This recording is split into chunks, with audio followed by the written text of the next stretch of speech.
How's it going? Not bad. EU went well. Ready for NA to finish up. Yes, Wanna be hype? sir. I'm excited.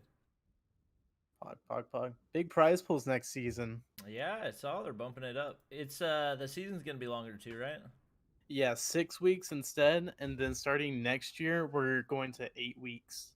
Oh, Yeah, big boy season. So we'll have 4 seasons in a year. awesome. Sounds good. Yeah. All right, y'all have a great broadcast. I'll mute myself. All right. Talk to you later. Check. Waiting for myself to show up on the screen. Then I can go live. I don't know. I think I need to get a new adapter for my tablet because it's been charging since like 1 o'clock today and it's at 23%. Fantastic. Not gonna make the cut. Who's room host? I am. All right. Do I have you added? I don't think that I do. No, you don't. Okay. Not the Splinter and Zam aren't on. Okay. If you can either tell me your username or send me a friend request. I may be lagging today, so I'm not gonna hop on. Sorry Okay. about that. It's Bobby Plays YouTube, right? Yes. Let me get you.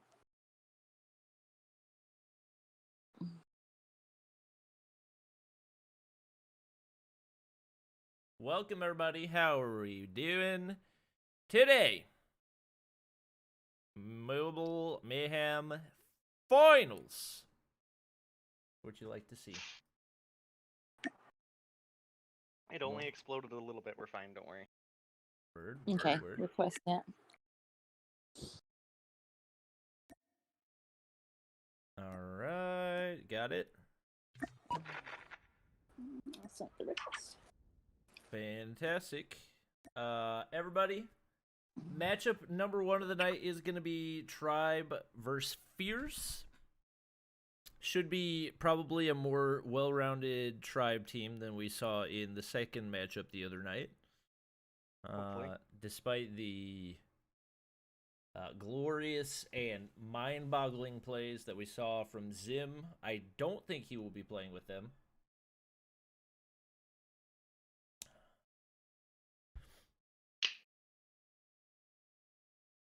You have to imagine if they were going to bring him in, it would be for search, right? True. Best search win rate in the entire league. I mean, he pretty much wrecked Tio and Cheto all by himself. So you gotta think like. I don't even know. I don't know if managers or coaches are allowed to play in COD champs, but if they are, you gotta think probably in stage 5 we're gonna end up seeing Zim make some appearances.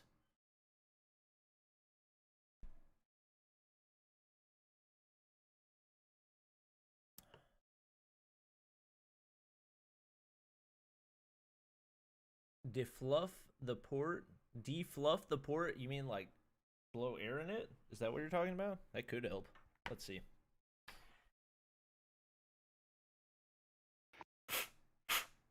Not a solution I've tried in a while.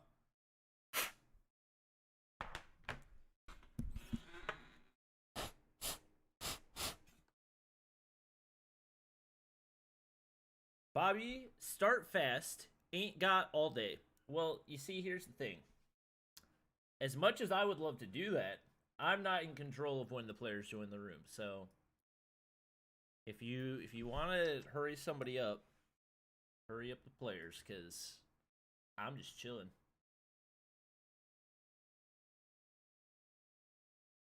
I believe we have Days Face joining us. Excellent.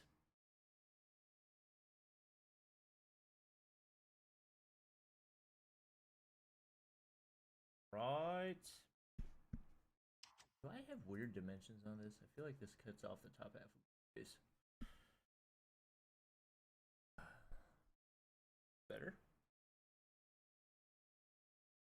He said Fierce. Oh, I forgot. Last time Fierce and Tribe went up against each other, it was 150-0 in Hardpoint. Well, let's see if they can make a repeat out of that. Obviously, Tribe would like to not have a repeat from that.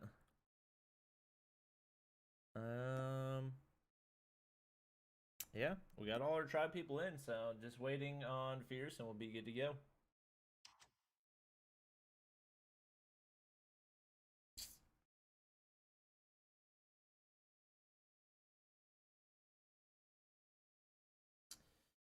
Welcome, everybody. Thank you guys for joining. Hope you're all having a fantastic day. Yeah, Zim's too good to play. Factual.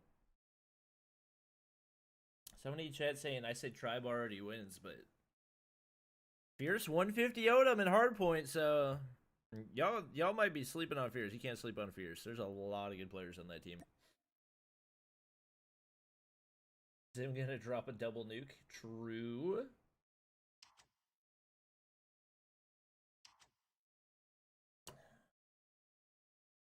Is Zim a Tribe player? Yeah, you could say Zim's a Tribe player. You could say that. Get some canned air? Nah. Good job defluffing. Fix overheat issue for COD M. Yeah, unfortunately, that's not really in my power. I'm just a guy that plays the game. They don't really let me mess with the source code or anything, so I don't know if I can... Yeah, I'll send out Trovo notifications in a bit. Did I know that Hackney Yard is coming to the game? Yeah, I saw that. Hopefully that's a rank map. I'm excited for that one. Is Little B joining this tournament? He wasn't here. He has since left, so I don't know if he's subbing out or... We do have Fierce players loading up, getting ready. I have Nero's Type 25 class. I'm the only one that knows it. Congratulations to you. And Abuse left. Interesting. Sim for Zim. I mean, I can't say that I blame you, you know? Finals are third place, so this is the third place game. Next game's going to be the finals. At some point, I may switch over to my computer if I can get this to work, because want to do some recording stuff for some future Mobile Mayhem content, chat. Ooh. Nice. Hitman with the host. I appreciate it. Let's see. Hopefully my tablet continues not losing battery. Otherwise, I'm going to have to download an emulator myself to watch this.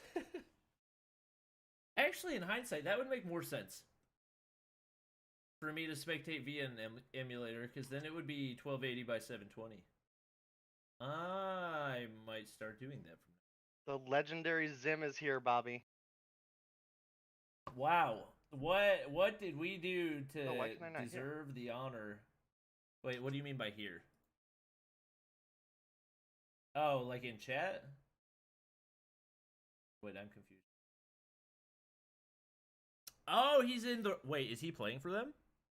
No way.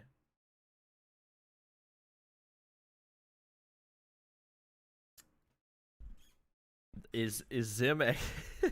There's no way. I know Little B's online. There's no way that Zim is playing and Little B's not.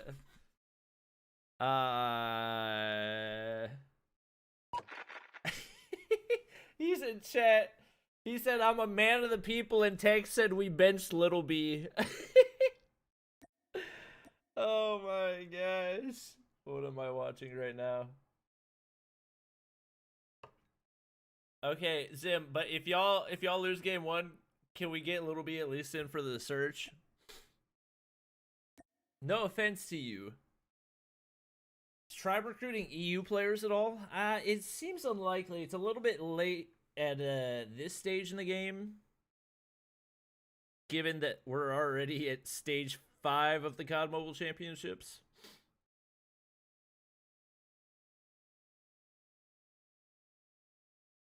Bobby, why don't you go pro? Primarily because I'm terrible at the game. That's the main reason. Hitman with the kitten ween, I appreciate it. If everybody could send those so that I can rank up in the event standings, I would appreciate it. Thank you. I got you. 3 of them. Let's go. Day's got some. Maple's got some potions. Let's go. Look at all that. Beautiful. Beautiful.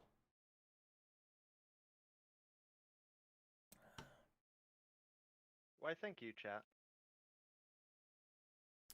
Look at, oh my goodness, Nerlin with the elixir, Day with all the, I don't know what a kitten ween is, but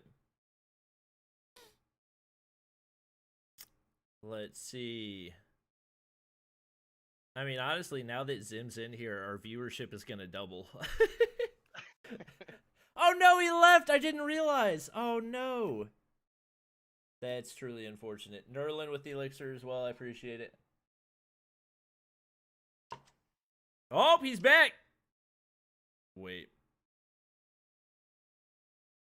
I mean, he's Back and readied up. He's readied up. Oh, Hitman with 1,000 elixir. I appreciate it.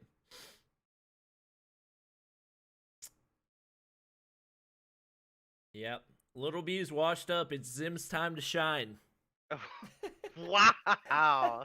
I'm only saying that because I know Little B. If I didn't know Little B, then I wouldn't have said that. Oh, well, I had assumed so, but. All right. We got the dream team in here for Tribe, ready to go. Hardpoint Standoff looking to bounce back after, in their most recent matchup, getting 150-0 by Fierce in Hardpoint. So, I mean, if they can muster 1 point on the scoreboard, that is a sign that Zim is literally the difference maker for this team. I think that's ultimately what we're going to be able to gather from this. Bars not set very high.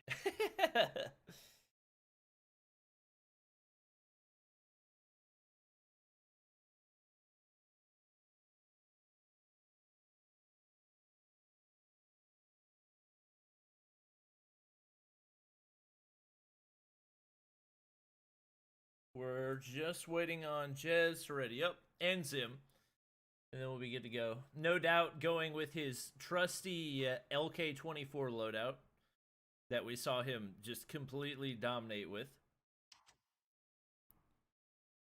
I do appreciate all the elixir in chat. Thank you guys. Lucy with the 500 elixir as well.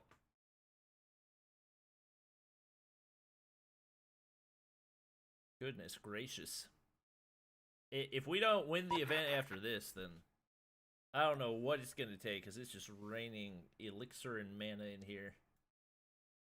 I was actually just looking at that event, and there be some people with some big numbers on here, homie. There are people with some big time simps in there.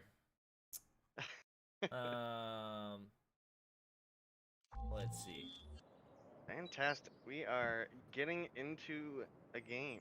Yeah, you're getting out-donoed by somebody that has 38 viewers. Are you kidding me? There are 372 of you. You don't even have to send money. Just send your mana. You get it for free. All right. We're spectating Zim. As Getting all ready. things should be. This is just going to be one for the ages. Has actually made the switch over to the RUS-79U. He's going to get taken out off the bat. Couple frags coming in. Bolu sniping off the start once again. We can see Tribe Gaming still looking to pick up that first time on the hill. Nero does pick up a frag, and we will have Zim pushing in, pre-firing the corner. Abuse across the map. Will land the snipe, but Bolu with the quick trade. Tribe looking to get that first time on the hill. Yeah, definitely looking to get it. Again, as you mentioned earlier, they have a pretty low bar to beat here, but they just need to get some points on the board.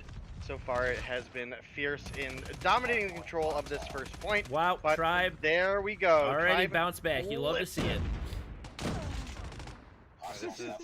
This is a big make or break situation for our boy Zim here. Obviously looking to make it into the pro scene. Tied for top frag right now. At least for his team. I don't know if he disconnected right there or what. We're going to say that he disconnected, and that was the reason he was standing still in the middle of the road.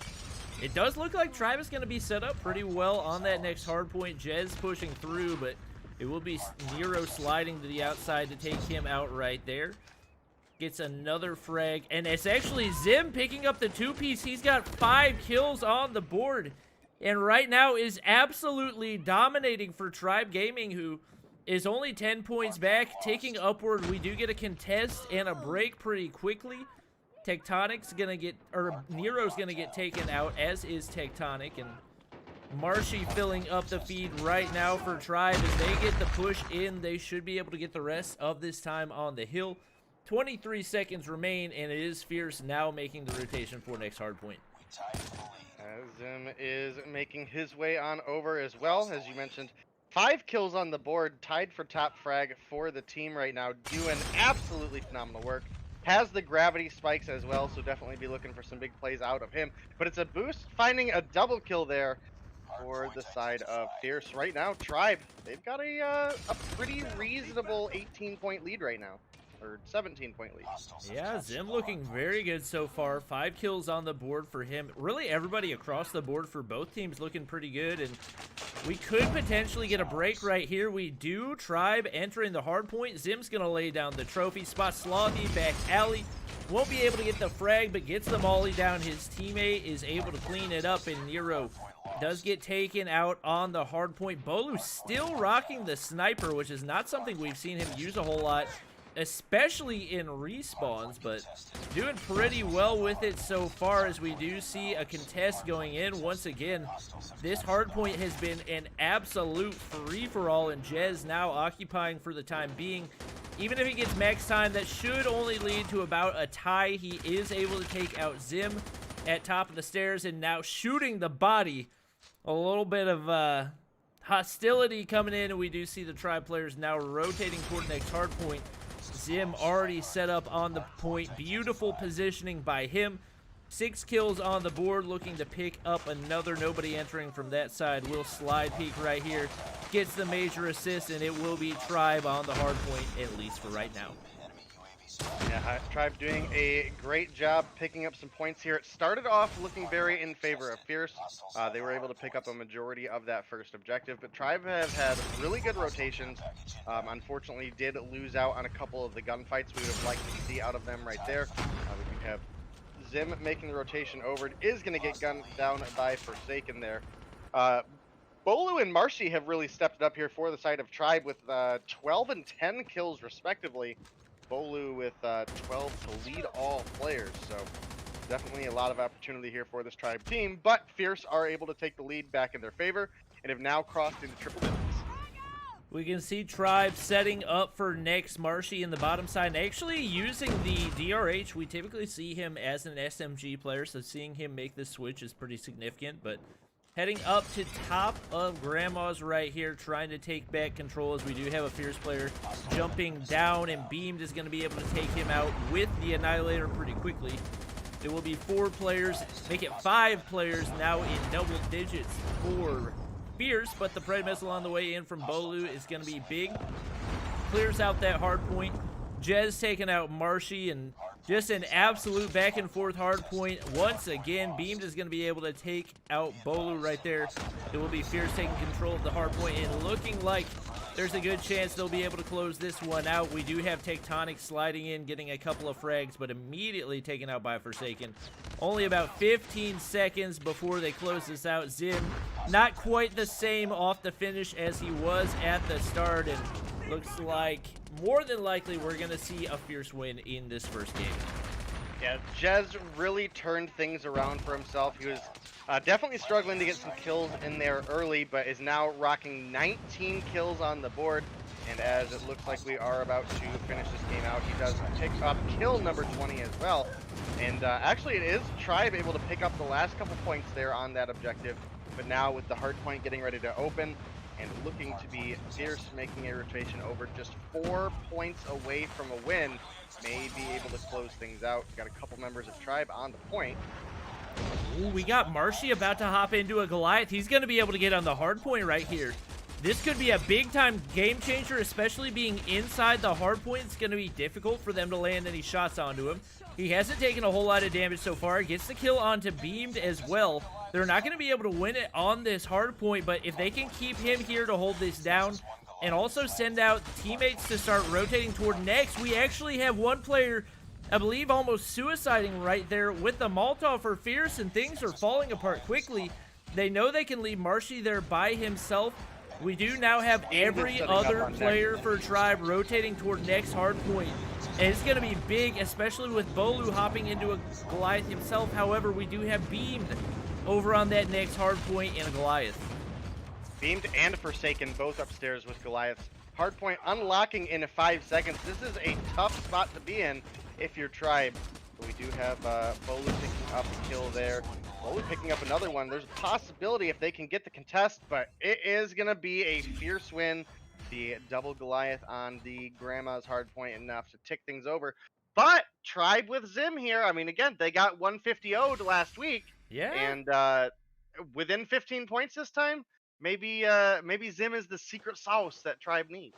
And you know what? A lot of times we just look at the kill count and we use that to determine who's making the biggest contribution, but so much of what players bring to the table is more than just kills. It's their morale, it's their leadership, and I think those two things are the biggest factors that Zim brings to the table. So even though he wasn't able to pick up as many frags towards the end as he was toward the start, making some good contributions for them, and especially with how good Tribe has been, at least in Mobile Mayhem and Search and Destroy, I'm expecting them to be able to bounce back right here, especially with how hard they fought toward the end of that game. Does look like we got our players readied up, and looks like Zim will be staying in the game. Our All-Star of Mobile Mayhem Season 3 will continue, and we'll see if he can bounce back and pick up some extra frags as we get ready to hop into Search and Destroy on Summit. Well, Tribe definitely need to win the Search and Destroy here to keep Zim's undefeated Search and Destroy record solid. And, you know, that's a tough thing to do up against this fierce roster who came through again. Maybe it struggled a little bit early. Jez did take a little bit of time to come online, but Jez did have a very strong performance, as well as Forsaken throughout that last game. I mean, Forsaken was pretty consistent throughout the whole thing, but Jez, I mean, again, started off slow and then really just found double kill after double kill for a long period of time. Why am I drawing a blank here on what I want to say? The score streak balance that the side of Fierce had throughout that game was really phenomenal as well. So definitely be looking out for them in the next respawn when we get there. But definitely going to be looking forward to Tribe's performance here in Search and Destroy, which I feel they've done much better with this season.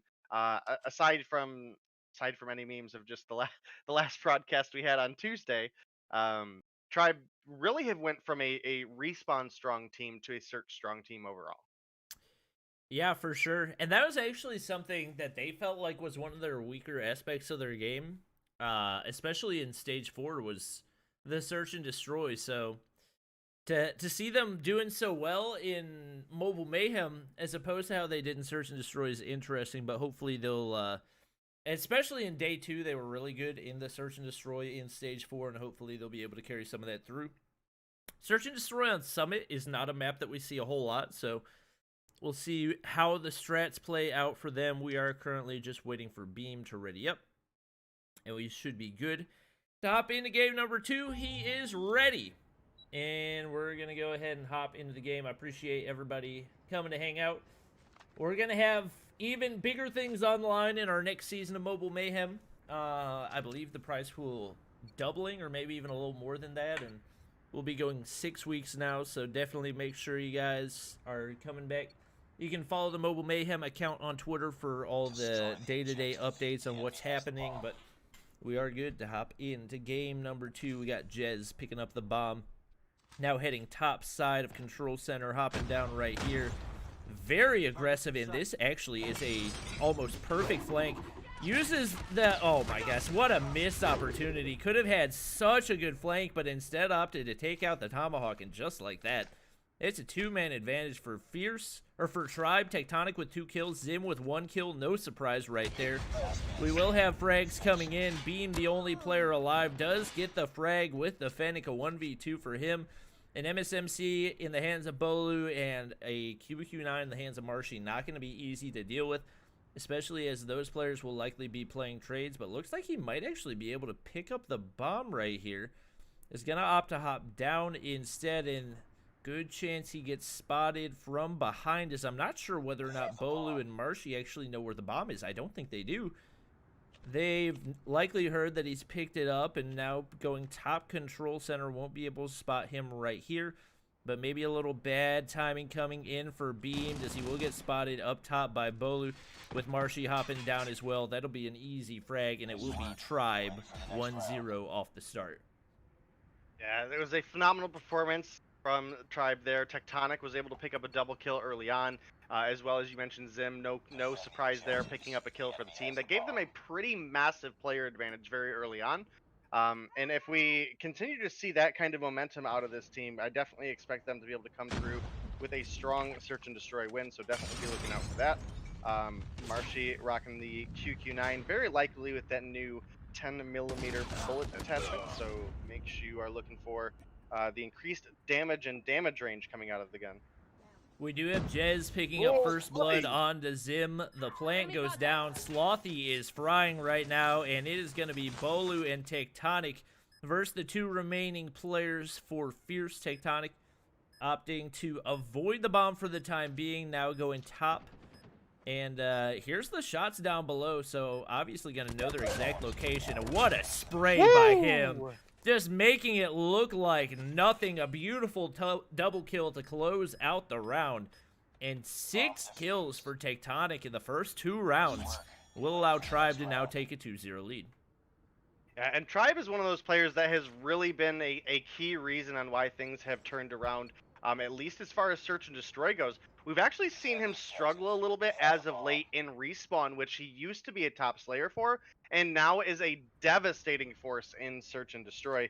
As you mentioned, 6 kills on the board for him, picking up the 2nd round. But Nero, not going to allow Tectonic to have all of the spotlight, is able to pick up a double kill there for the team, and now a 2-player advantage. Make that potentially 3 if Tectonic can find that kill. Doesn't look like he's going to find the bullets to connect on Jez, but still a player advantage now for the side of Tribe. Oh, what a shot by Marshy to take out Beamed right there. We do now have Tribe up 2 players, and even with Zim taking out their odds, looking good right here is Forsaken going to be the only player alive.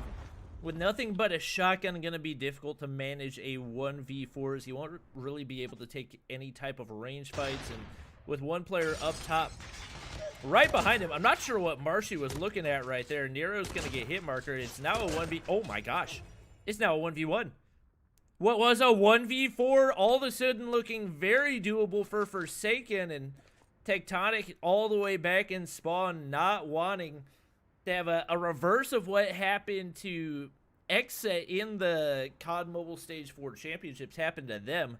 More than likely going to wait for the plant to come in for Forsaken. He pulls out the nade right there, throws it over top, and he's only got 30 seconds to work with. We'll see what he opts to do right here. He's going to have to pick up the bomb, which we see him do bottom of control center, but he's got a pretty good way to go to either bomb site. He's got to make this happen very quickly, and if anything, timing-wise does not go his way, this will not be good. But Tectonic now rotating over toward the A site, may very well be able to time this perfectly. Forsaken's going to get the bomb down right there, but will rotate topside, which makes this a lot more difficult for Tectonic. He's going to go all the way around to the lifts, and Tectonic trying to predict his location right now. Going to see him topside, lands the shots, and once again, it is Tectonic clutching up 8 kills through 3 rounds, back-to-back clutches for him, and Tribe Gaming looking really good in large part due to the performance that we're seeing from Tectonic right now.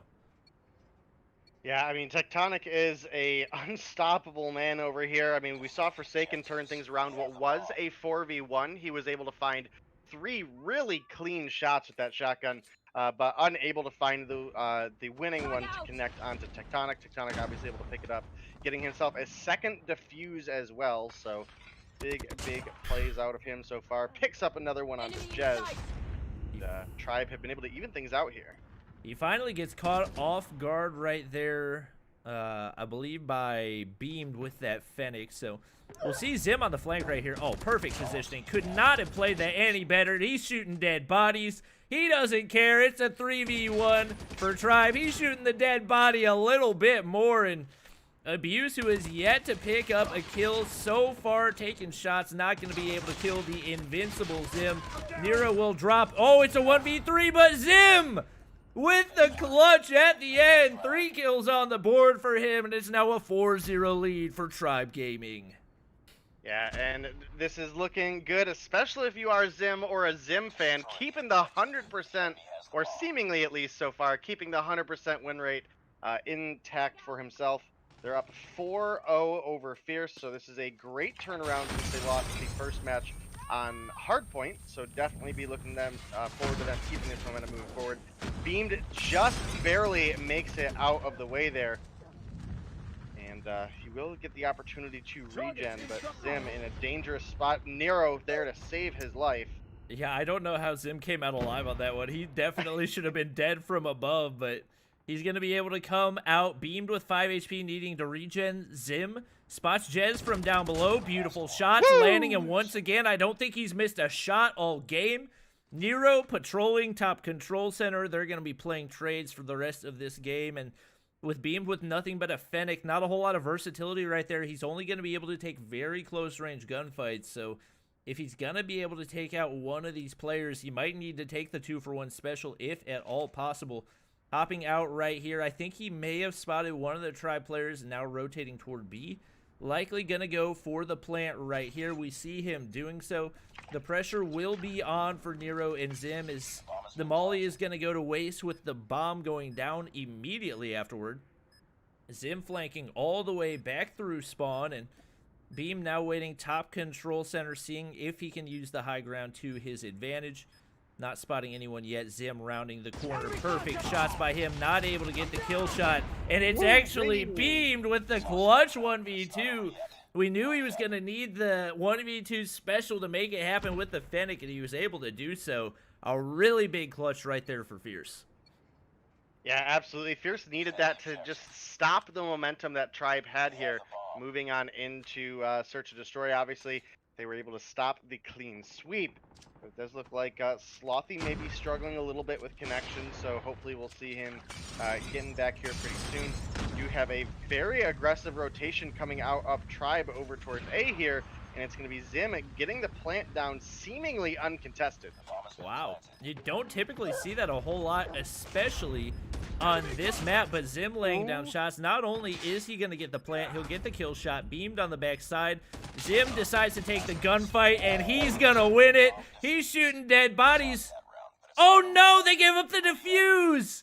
They had a 2-man advantage. Zim got distracted, started shooting bodies, and it backfired in a big way. Yeah, that was big unfortunate for Tribe, but Zim, 6 kills on the board. Trailing just 1 behind Marshy and 3 behind the legend Tectonic. So big performance out of him today. Definitely a little bit better than our Tuesday performances, but it is Forsaken. The clean double kill onto the team, and with Slothy as well picking up a kill. It is now going to be a 4v1 in favor of Fierce, who have very quickly started to turn the momentum of this game around and are very likely about to be in a 4-3 situation. Tribe definitely need to turn things around back in their favor and get cleaned up to close this one out. Yeah, might need to see a little bit more focus from Zim. He is having a really good game in the kills department, but just you can't let the opposing team get a defuse while you're shooting bodies. That's just not a good look. Just like that, we see Tribe bouncing back. Nero and Bolu getting a couple frags off the start. Nero picks up another as he refrags Slothy, and 2-man advantage once again. He knows he's got players on the overlook. Safe to plant right here. The pressure is on for the 2 remaining Fierce players, and he's content to play this angle. We do have a player jumping out right there. A little bit of botch movement gets the assist as Nero cleans it up. And it is now 5-3, game point for Tribe Gaming, who would definitely like to be able to close this one out with just another masterpiece of a performance from Zim. Yeah, absolutely. Zim, as we mentioned, much better performance out of him than we saw on Tuesday. Did notice that he's about 8 levels higher in COD Mobile, so definitely got some practice in before the games today. But big lead for Tribe right now. They sit in a match point with 3 straight rounds now having to go in favor of Fierce if they want to pick up the win. Tectonic did get traded 1v1 for Slothy, so it will be a 4-on-4. But with the masterful Zim, Oh no, Zim Moltovs himself. Fortunately, he will be able to survive, but Abuse now on the bomb site. He's going to be able to get the frag right there. Another big one for him. Jez is going to be all by himself. Lands the shot onto Nero. It's now a 1v1. Jez versus Zim. Now, that's probably not the ideal spot where you would like to be. The UAV goes up. The shield turret comes on in, and Jez will likely be able to get the defuse right there, and probably a solid lesson learned for Zim right there on positioning in regards to waiting for the defuse to come in. It will be a round going the way of Fierce, and Tribe's still going to need at least one of these next 3 rounds if they're going to be able to clutch up. Next 2 rounds. yeah, should be a pretty tough matchup for both of these two teams. Obviously, Tribe just 1 round away from winning, but Fierce are not making it easy for them. Jez 8 kills on the board. Forsaken 11 on the board, and it does look like a little bit of an update from you guys from our admin team. We do have some announcements for you guys after the game for MVP, Rookie, and Marksman of the split, so make sure you stick around for that. But it's Tectonic finding first blood onto a boost. And actually, it looked like it could have been a good flank coming out of Fierce, but it's actually going to be perfect timing coming in for Tribe right here, as they're going to get, I believe, 3 or 4 players over onto the A side. It's going to be a free plant right here. They've got players on the flank behind, I believe, in Forsaken, but unfortunate timing for him. They're going to be guarding that top side, and he's only got a shotgun, so going to be difficult to get a break into there, especially with Bolu going back and forth. He is going to spot Forsaken, land 1 shot, won't be able to land a kill shot, only 7 HP. Not, oh, he is able to pick up the frag. Beam gets 1 as well. It's now a 3v3. Tectonic backing up. He wants to play that head glitch, does so beautifully. It's now going to be a 2v1. Is Jez still alive, but only 16 HP remaining in only 11 seconds to get the defuse right here. I don't think it's going to be possible. Gets the shot on Tectonic, but we can see Nero just playing time, gets the frag, and Tribe is going to be able to close that one out 6-4. Yeah, Zim hangs on by a thread to his 100% win rate here in Search and Destroy. That does move Tribe up 1-for-1 against Fierce in this best of 5. Our next matchup, obviously, will be Domination on firing range. So very, very big score streak matchup for these two teams to be going against. And Zim finished with the 2nd most kills on the team, 2nd most points. I mean, honestly, I think they made the right call subbing him in for Little B. I think this was the move. I think he did. I think he did very good here in Search and Destroy, nearly crossing into double digits. I mean, the only other players in this entire game that were able to do so is Jez, Forsaken, and Tectonic. So darn near keeping up with the top of the lobby. So really showing the experience our boy Zim has here. And as you mentioned, filling in for Lil B today, maybe not the worst call. Yep. We will get ready to hop into Domination on firing range. Something to note, Tribe did not lose a single game of Domination in Stage 4 of the COD Mobile Championship, so they seem to have their strategies down pat, especially on firing range. They just seem to be unstoppable. This is going to be very different competition and could turn into more of a frag fest, in which case it could end up going the way of Fierce. But if Tribe's able to have their way, if their strats are able to pay off and they're able to get the constant AC flip that they typically go for, we could see them going up 2-1 right here and going in to Game 4 with a lead. We did have Fierce coming out on top in our first respawn of the day, but with the experience and the dominance that Tribe has shown recently in Domination, definitely don't count them out on this one. Yeah, absolutely not. This is a team that we had for a long, long time revered to be the strongest respawn team in the league. dating a little bit back before at least it was officially Mobile Mayhem. And then moving into Mobile Mayhem Season 1, they obviously had some pretty solid performances there, but struggled in Season 2 and have made a pretty substantial comeback here for Season 3. Finishing Season 2, obviously, dead last, but you know, they're right here in the third place matchup for Season 3, so big turnaround from them. Obviously, that secret sauce of Zim that they needed to help close out the season. Big performances out of him here today. We'll have to see if he can carry that same search and destroy energy through here into Domination on firing range, which is a fan favorite, a player favorite, a caster favorite for Call of Duty generations to come. Also, admins, if anybody could update the score in cartography, that would be fantastic. I would appreciate it. But we do see both teams hopping into it off the start, and obviously only one player actually make it 2 capping over on A. Zim might get caught off guard. He does right there. Forsaken ends the B cap right, or the A cap. He's going to be able to come out right here. Nero able to get the refrag. They should be able to close that one out. They're going to be able to do so, and just like that, the games are on. Not able to get the wall bang frags coming in left and right for Fierce right now. And Abuse going to spot Zim through that doorway. Won't be able to land the sniper shot, though. And Zim looking to rotate backside, see if he can take trailer control. Obviously, comms coming in for Forsaken to allow him to get the easy frag right there. But pretty even off the start. Nobody with really dominant control of either side. Obviously, those crucial choke points in tin, wood, and trailer are going to be the key spots that we're going to be looking at for the most part. As Forsaken takes shots on top of wood. Does get a frag onto Marshy, but with another player around the corner. The pressure's on, and Zim going to get spotted from behind. Just like that is a wide open B flag for Fierce, as we do have Tectonic getting taken out, and they should be able to close out the B cap right here, which they do. Yeah, and that is a big opportunity for Fierce. Tribe trailing only by 4 points at this point in time. Definitely a lot of opportunity for them to turn things around. Just looking on over at the classes, if I can get it to open. I wanted to see who else running Persistence. There we go. We've got everybody except Tectonic running Persistence on Tribe. That does feel a little bit weird. And everybody running Persistence on the side of Fierce.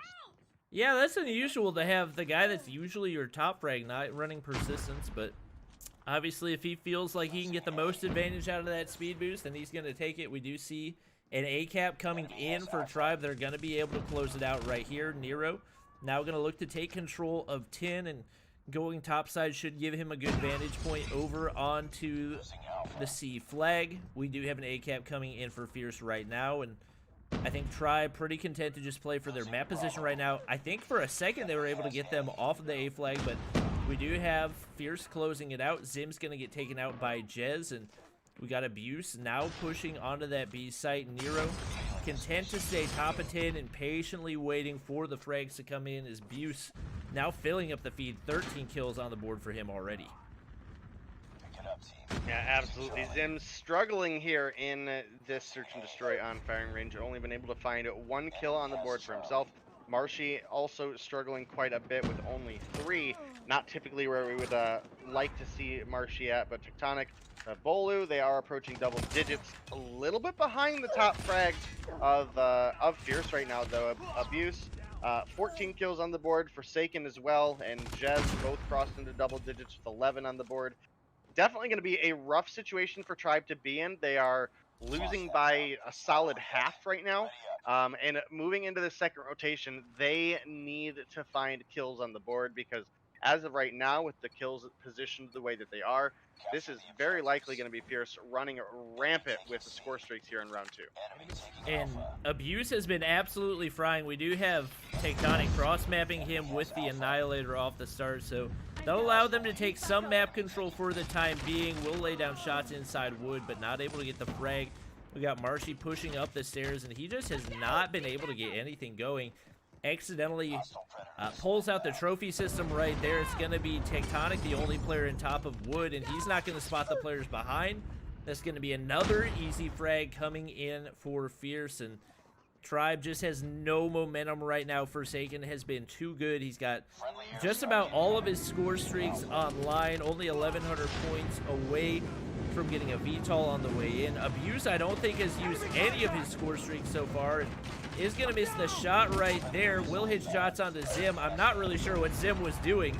We do have a double cap for the time being with nobody over on the B flag, and it looks like Tribe could get close to finishing that out, but Marshy's going to get knocked off himself. Tectonic picks up one, but is going to get refragged, and Bolu sliding into trailer picks up one. They need to get this B flag pretty quickly if they're going to have a shot, and that big frag from Bolu will be a big contributor for that. Yeah, Zim is making a rotation over, definitely looking for some kills coming out of him. He did unfortunately miss Jez making the rotation through trailer behind him. He kind of walked in the door as Jez came around the corner from spawn, so Jez able to pick up that kill. Right now, Tribe do still have the double cap though, so this is an opportunity for them to turn things around. I think we may need a couple seconds of triple cap.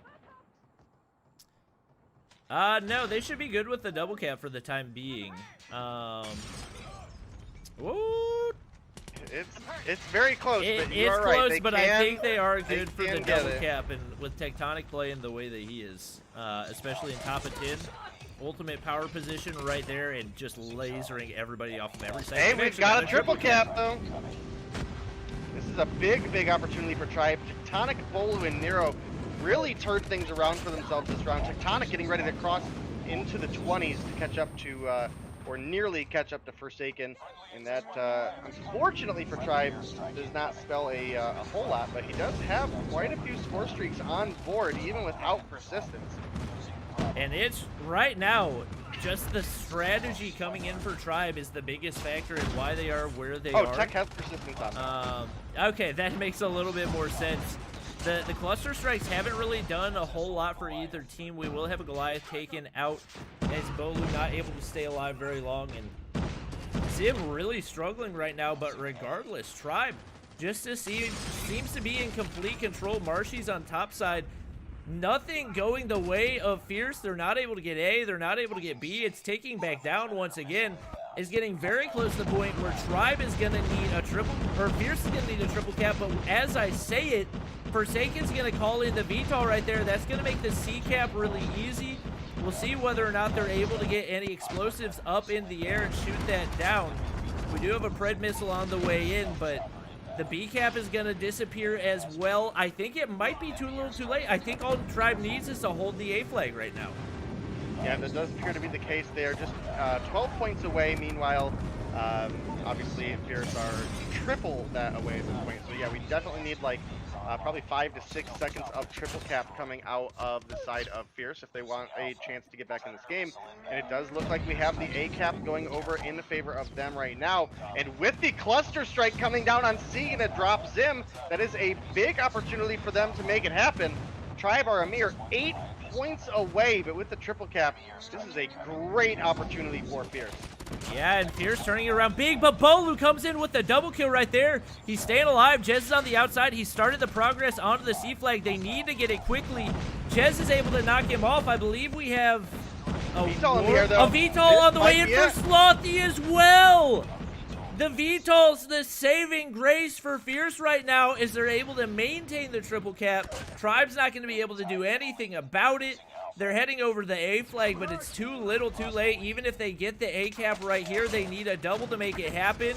Abuse is continuing to fry with the sniper. Forsaken's got 34 kills on the board. And it's actually Fierce turning things around late to come away with the win to give them the 2-1 lead. Yeah, what a unfortunate and heartbreaking game there for the side of Tribe. It looked like they were going to come through and take the lead despite, you know, what I would have definitely favored Fierce moving into this, but Fierce with the VTOLs locking out that airspace, picking up the kills, securing the triple cap. They just were able to turn things around in the last seconds, honestly, of the game. Like that really boiled down to the last 30 seconds of that game really switched back into Fierce's favor. So yeah, definitely big plays coming out of them. I mean, Tectonic ended up top fragging though, 31 kills with no for VTOL. Tectonic. And he was down for quite a massive portion of that game. I mean, even when Tectonic, when I had first mentioned he was starting to come online, he was sitting at about 14 kills to Forsaken, already crossing. I think Forsaken had 21 at that point. So to come through strong at the end there and nearly tie Forsaken, who is just absolutely bodying throughout that game. That was big, almost comeback for Tribe. Yeah, unfortunately, Zim did go 3 and 29.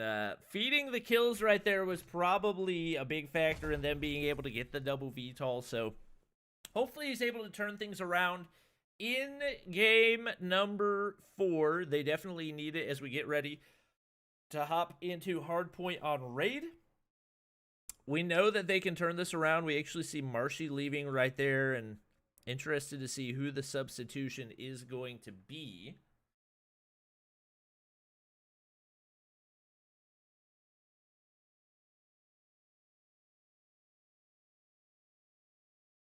And it looks like Little B is going to be joining for Tribe right here. Obviously, some struggles for Marshy in that first game. And Little B has been better for them in respawns recently, so we'll see if he can give them that boost to come out on top and push it to a game 5. Yeah, we are potentially one game away for Fierce closing this out, but if Tribe are able to turn around this next one into a win, it would push us into game 5. But first, we will have Hardpoint on Raid. If we do make it to game 5, where we would favor Tribe a little bit, at least based on the Summit performance, that would be Search and Destroy on Meltdown. If you're a numbers man, you definitely put it on Tribe for Search and Destroy. You've got Mr. 100% win rate over here, Zim. So Absolutely just waiting for Slothy to ready up. And then we'll be good to go. He is ready. Oh, and Nero making a couple changes real quick.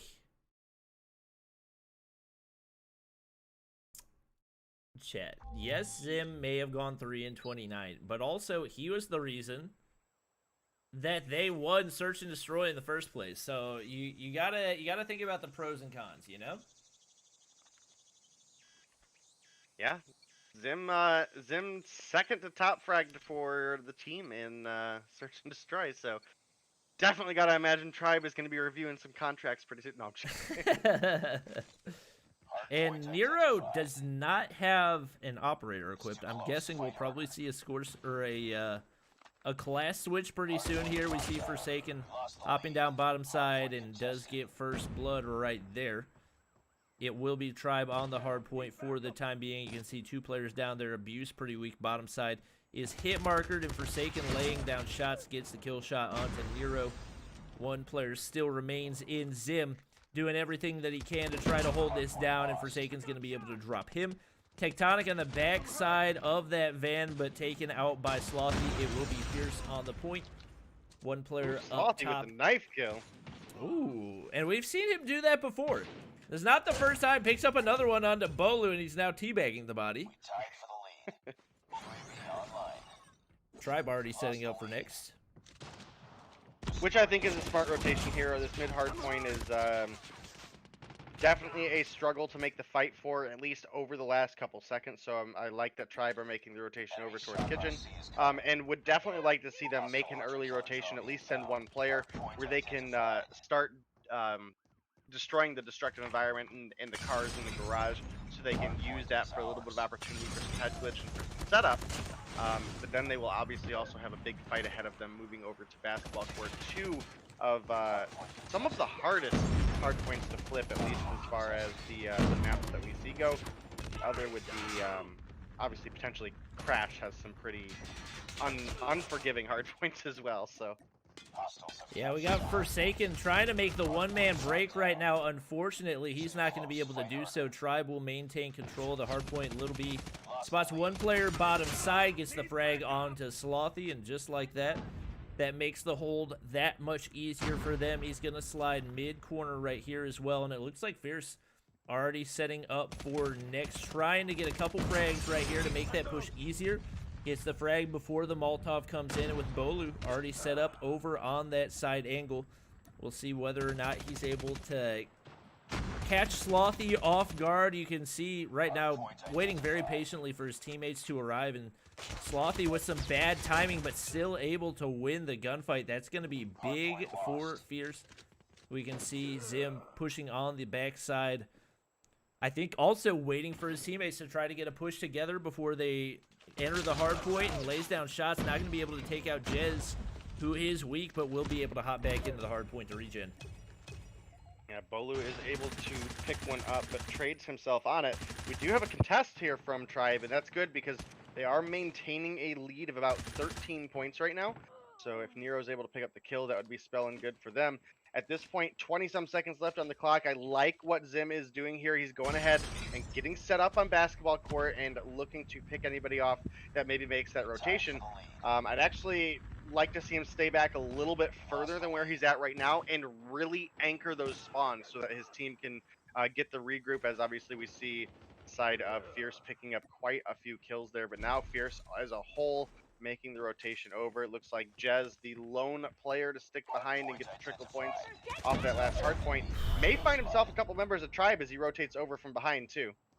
And Zim all by himself on the hard point. The snipes from Slothy have been from Abuse have been something else, but Zim flying in with the gravity spikes, a big game changer right there. He's gonna get taken out. Fierce will have control of the hard point, but that's going to make the push in much easier for Tribe. Bowler's going to get taken out. I think may have actually been knocked off of his Annihilator.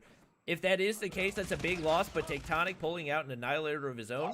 A little bit slower start than we've seen him have in previous games, but getting the push onto the hard point. He's going to have it for the time being. Gets one frag right there, sees the nade coming down, gets another one onto Abuse, and just like that, Forsaken calling in a Pred missile. The hard point right now unoccupied. Fierce gonna get some more, or Fierce getting some more time right here, but likely going to see Tribe rotating for next as Bolu gets the contest for just a second, but can't hold it for very long. It is gonna be Fierce getting that trickle time, and now Abuse hoping to continue his respawn sniping dominance, as we do have it looks like 2 or 3 players already set up for Tribe, with Tectonic calling that Pred missile in. That will secure the position for the time being.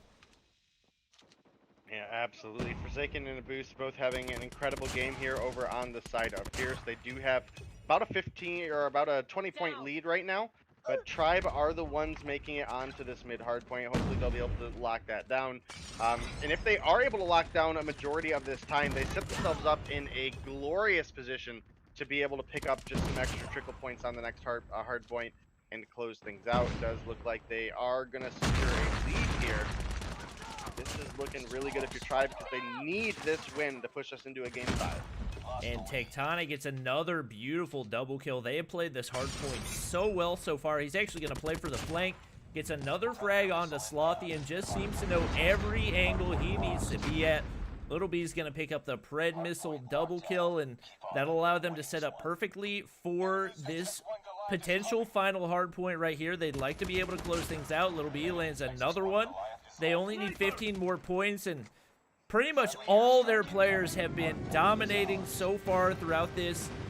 We do have a cluster strike on the way in, and it looks like actually a Goliath marching that way for, I believe, Fierce, but with only 3 more seconds needed. More than likely, Tribe going to be able to close this out, but it's contested. The big double! Wow, what a play from Zim. Little B there with the help. They need to get the frag before the... Oh no, this could mark disaster for Tribe. There's now a Goliath on the hill. It's occupied by Fierce. They can win it on this hill. Yeah, they absolutely can. Tribe desperately need to get a body here on this hard point and just even secure a couple seconds of time. We do have Tech rotating over, has a Goliath of his own, may be able to at least secure the I think they have the contest for long enough. Yeah, Little B can now rotate toward next. He needs to do that. I don't know why he's here trying to fight a Goliath. I don't know what the game plan is right there. You get the Goliath taken out, but it wasn't even going to be able to make a rotation. Zim laying down shots from bottom side. He throws up the Molotov. He's going to be able to take out Abuse with it. That's actually huge, but they need to get another contest right here. You can see Nero waiting for it to run out, but it's going to be Tectonic pushing in, and that will be the game. Tribe's able to close it out despite the score streaks from Fierce. And we are going, ladies and gentlemen, to a game number 5. Yeah, that was a big win for Tribe. They desperately needed there. As you mentioned, Bobby, we are going to a game 5, which is Search and Destroy on Meltdown. Yeah, Search and Destroy on Meltdown. And Tribe have had the bigger advantage coming into Search and Destroy over quite a few teams, actually. They went from a team that excelled in respawn, and I don't know. In my opinion, I think they do much better in Search now. For them to push Fierce here, I think this is a great opportunity where they could potentially pick up the third place win. Yeah, this was, I mean, Tectonic really turned things around. He was struggling in a big way early on. I think third or fourth on the leaderboard for Tribe, which is not typically the case for him, but he just came storming back 21-9, still ends up going double positive. Able to close that one out despite some questionable rotations on P1, and they were able to get the push into P2 and finally get that last time on the hill that they needed. We will be hopping into Search and Destroy on Meltdown, which is not something that Tribe is unfamiliar with at all. They played this a ton over the past couple weeks, especially in the Stage 4 Championship, so we'll see if that experience comes in handy as they look to make the comeback and knock off Fierce. Yeah, and this is like I said, this is a great position for the BM for them to be in. This does offer them quite a few different ways to play this one out. I would almost like to see Tribe make, when they are on offense at least, I would like to see them make A side pushes as opposed to B, because I feel like the sniper lineup here for the side of Fierce, at least with the rosters the way they are, it leans a little bit in their favor. Both Beamed and Forsaken, and well, I guess all three, Beamed, Forsaken, and Abuse, all phenomenal snipers. And looking over at the roster of Tribe, we're pretty much sitting on just little B at this point. So I think Tribe lose the range fight, but with the side of Fierce being on offense first, they will have the opportunity to go ahead and force that play over to B. Does look like we have Abuse and Beamed pulling out the snipers for this team. And Forsaken will be rocking an AR. And Abuse is going to win that gunfight. Lands another shot onto Zim. A beautiful two-piece. And with the bomb going down over on B. Very difficult for them to try to manage this right here. Tectonic is able to get a frag and takes up another one onto Abuse as well. Just like that, the one-man turnaround gets a frag onto Beam. Slothy's in topside, but he doesn't want to challenge. He knows what Tectonic's GKS can do, and shots coming in once again. Oh, Tectonic is going to get taken out by Jez, who actually got a two-piece right there at the end to help Fierce close things out. They're going to take the 1-0 lead off the start, and Tectonic, the only player getting any kills with already 3 on the board in that first round, just continuing the dominance that we've seen from him really all throughout the past week. Yeah, absolutely. Tech has been a strong player for Tribe for seasons to come, but these last couple weeks, he has really taken off. That is going to be Boost picking up a kill onto Zim. Once again, his third kill on the board now, and that's going to be a free plant going over to the side of Fierce. And Lil B, thankfully, will answer back for the team, and Slothy going to find Tech, and that is not a great position to be in if you're Tribe. Slothy picks up another onto Nero. Forsaken drops Little B, and just like that, it's a 2-0 lead for Fierce. And if you're Tribe, you gotta think there's got to be something you can do to turn this around, because it seems like they've had no control so far. Only 1 kill in that second round. Tectonic, the only player getting any kills in the first round. So more than likely, we're gonna see some sort of a counter over here on the B site. It doesn't seem like sending Zim to challenge is the move, as Abuse just continues. They have first blood after first blood. Nero is able to get the refrag, but he's going to get taken out, and it's now a 2-man advantage once again for Fierce. Slothy's going to stay alive in regen. He's now on the back side of generators, and it's all on to Tectonic and Zim. Will they be able to make something happen right there as Zim gets the assist? Tectonic getting the frag, his 4th so far. The B plant is down. Tectonic, oh, what a shot by Zim to take out Slothy right there, and suddenly things looking a lot more manageable as it is a 2v2. Tectonic patrolling the top of these generators, unfortunately gets caught from behind by Forsaken. Now a 1v1 for Zim, who's prone over by the bomb. He actually gets the frag onto Beam. He's ready for Forsaken, but not able to land the final shots. And now Fierce going up 3-0 lead, looking like they could close out this third place game. Yeah, it is looking to be the case. Zim actually had a really big round for the team there, picking up 2 kills. Unfortunately, unable to find that last kill onto Forsaken as he was quite damaged from the other gunfight he had just ahead of that. So it is a third round in a row going over to the side of Fierce, really putting the struggle onto Tribe at this point. Again, Tribe we would have expected to have a little bit of a lead coming into Search and Destroy here, and once again it's a man advantage going over to the side of Fierce. Make that a whole round as they only lose 2, pick up all 5 in less than 45 seconds. Yeah, and it's just looking like Tribe might not have what it takes to go the distance. Fierce really focusing in right here, and they've seemed untouchable so far in this meltdown, search and destroy. Bolu yet to pick up a kill, which is surprising to see from him, and now Fierce actually going back to what was previously their go-to strategy, which was essentially giving up the free B plant and waiting to play for the retake. So we are going to see Bolu getting hit markered right there. He's going to get taken out by Beam just like that. They are down a man. And, it seems to be slipping away quickly as Little B is able to get the refrag onto Beam. They're now on the backside flank. Little B perfectly positioned to take out Jez, but Abuse is waiting for him. He is... oh, Tectonic, I think, RPG'd himself.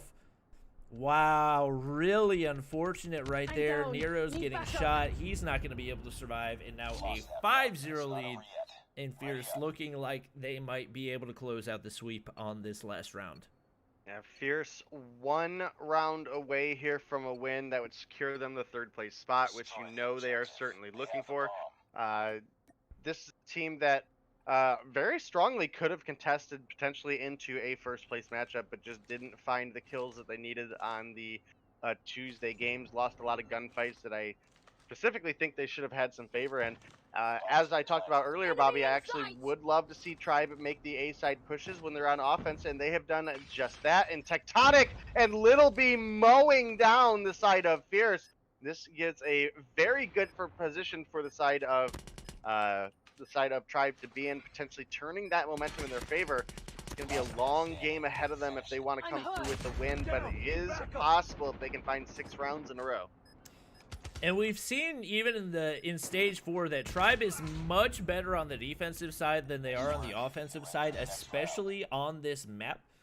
So it's very possible that they could turn this around and make a real game of it. We see Little B and Tectonic both moving up to 6 kills.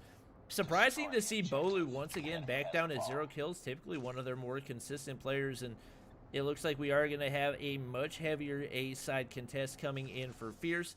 Little B going to slide topside, but with Abuse getting first blood onto Zim, it's not looking great. Little B drops, Slothy gets a frag, Jez with a double, and just like that, Fierce is going to close things out.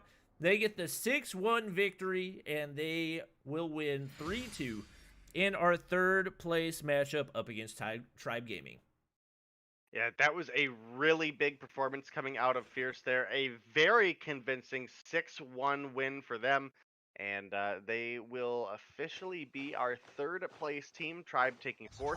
Which, I mean, again, if you're Tribe, you can't be too upset with where you finished after coming back from a last place Season 2 of Mobile Mayhem to finish in the top 4 for Season 3 is a great spot to be in. Obviously, as you mentioned earlier as well, Bobby, we will be moving into some longer seasons here for the next season.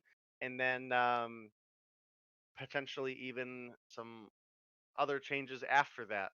We'll leave it at that for now. But we do have some MVP, rookie, and marksman of the split to do, Bobby. Yup, I'm excited for this. Everybody in chat, you can give me your guesses for MVP, rookie, and marksman of the split. I'll go through it bottom to top, so the MVP is last. And actually, wow. If you just looked at the list. The MVP list was what caught me off guard.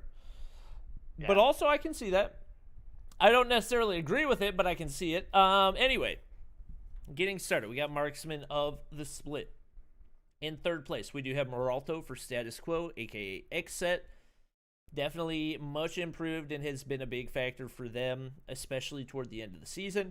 In 2nd place, we have Swag from Nova Imperium. Obviously, one of the more well-known snipers in Mobile Mayhem, has been sniping for a really long time, and I would definitely say they talk about his snipes, but in first place, probably not much of a surprise to anybody. We do see Cheto of Infinex coming in. 13 votes. Swag had 8. Moralto had 7, so significantly ahead of the competition. I would say well-deserved, especially with the way that Infinex performed during the regular season. We are going to see how they match up against Nova Imperium and see whether Swag can get a little payback and say maybe, hey, I should have been the sniper of the split. We'll see. Hopping into Rookie of the Split, we only had 2 people nominated. Mason and only Tempo. 2 people eligible. Yeah, 2 people eligible. Mason coming in second place with 5 votes, and no surprise. Tempo from Infinex coming in first place with 29 votes. We kind of saw that one coming from a pretty good ways away, so to see him coming in at number 1 is not too much of a shocker. And then for the MVP race, this third spot, very surprising to me. We see Titio for Infinex coming in with 8 votes. I think he's someone that we probably expected would at least be top 2, but not very far behind either the first or second place player. In second place, we have Vague for Nova Imperium. I'm a little bit surprised to see that one because I feel like if I was going to think of anybody for Nova Imperium to have that spot, it would have been Zealous. I feel like he's been the biggest player for them. But in first place, it's going to be Forsaken for Fierce, your third place winners, with 10 votes. So Vague had 9, Forsaken had 10, Titio had 8. He is going to be your Season 3 MVP for Mobile Mayhem. Congratulations, sir. Chat clearly disagrees with the MVP and the Rookie of the Split. Wait, how do you know they disagree already? Because I see a lot of Zim MVP and Zim Rookie in the chat. Oh, yeah. I mean, yeah, I'm heartbroken that Zim was not MVP. Very, very unfortunate, but yep, congratulations to our winners. Just to repeat it, we do have Cheto, Marksman of the Split. I believe that is back-to-back for him. Tempo, Rookie of the Split, and Forsaken of Fierce with MVP of the Split for Mobile Mayhem Season 3. And we should be getting another very exciting matchup ahead of us, obviously, guys, as we will be moving into the finals, which is going to be best of 7. So definitely be looking out for that as we start getting some players funneled on in here. And I think both of these teams are really in a position where, you know, again, even though we were upset, like as far as like the technicality of the term, like it was an upset. Yeah. Last season didn't go exactly the way we thought the finals would based on the season itself, the season leading up prior to it. However, this time around, Nova Academy versus Infinex, this is very much throughout the season what I felt like the finals needed to look like. And both of these teams very, very capable coming away with the win. Nova Academy, a team that actually does seem to perform well or better when it comes down to finals time. And Infinex has actually been a team that historically has struggled around the finals. So definitely going to see how both of these teams have prepared moving on into this, and if Infinex can shrug off that curse that they've had a little bit. Yep.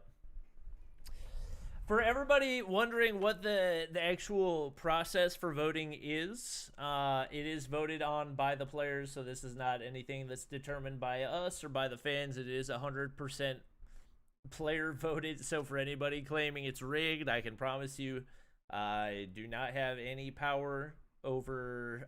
Oh my gosh. Alright, chat's losing their minds. You know what, guys?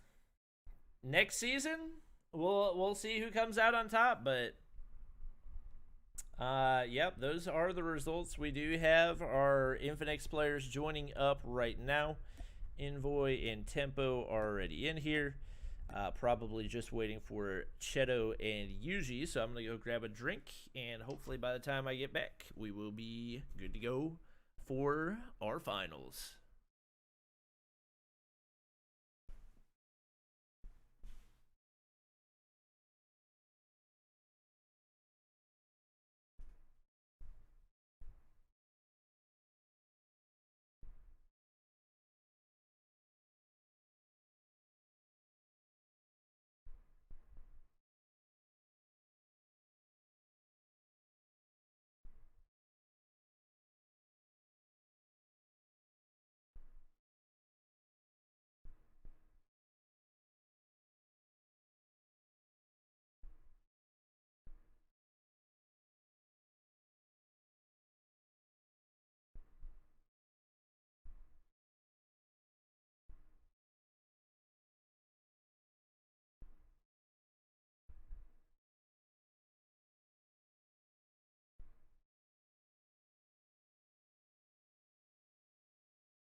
we are back. Just waiting on Nova Imperium to get loaded in. I got Wally online.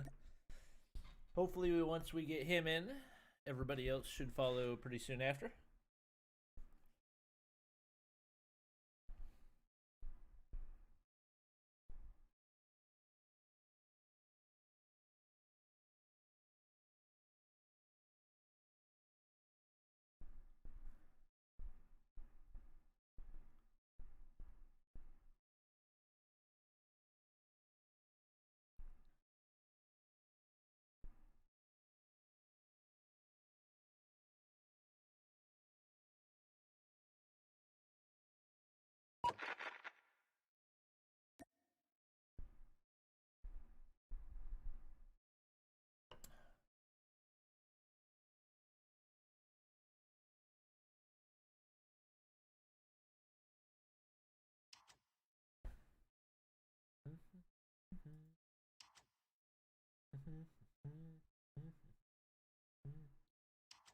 We keep living.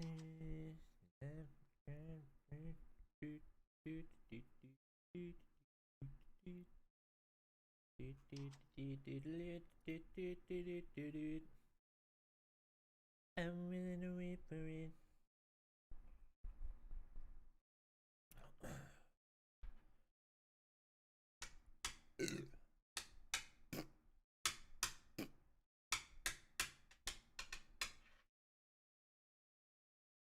All right. Looks like we got all of our players loaded in, ready to go. Starting lineup for Nova Academy is going to be Wally, Hex, Zealous, Swag, and Vague. We'll see what type of fight they can put up against. Definitely the top point getter in the third season of Mobile Mayhem. In Infinex, Satio leading the way, third in MVP voting. Cheto, marksman of the split. Tempo, rookie of the split. Envoy and Yuji as well. First game is going to be Hardpoint on Summit. Definitely should be a fun one to watch. Spawn control going to be a big factor on this one. And how players and really the teams as a whole play coming out of P2 will likely set the tone for the game as a whole. So waiting for our players ready. And once they are, we will be good for the finals of Mobile Mayhem Season 3. And it looks like we are in, and this is going to be a big opening game and a very, very decisive one, because we talk about this map for Hardpoint a lot, Bobby.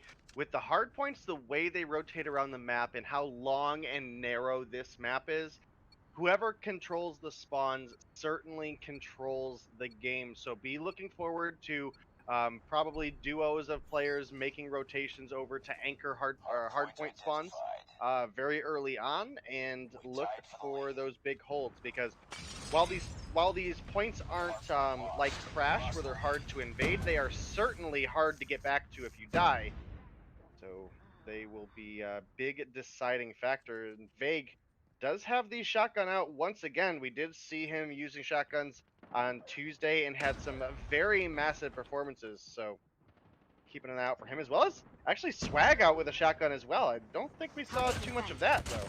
Oh my gosh, what a two-piece from Vague. Did nothing for the first solid minute of the game, and then all of a sudden comes in with a two-piece to make it a three-piece. Drops Envoy, drops Satio. He seems unstoppable with this shotgun. Drops Tempo as well, and it is complete control off the start. Vague with 5 kills already. He's going to call in a Shock RC pretty soon here as well. And Tatio seems to be completely unaware of his positioning, abusing that prone glitch. Going to be able to get the frag going top side of Control Center, and Tempo, or Infinex, just getting smacked right now. Tatio hasn't picked up a kill. Envoy hasn't picked up a kill. And Vague is just steamrolling with the shotgun. Finally gets dropped by Tempo, but it is going to be a big-time uphill battle for Infinex following this 53-2 start. Yeah, and Infinex are going to have a struggle in these first 2 hardpoints. The close quarters gunfights that come both in the building as well as along the sea side are definitely a big advantage for shotguns just due to proximity.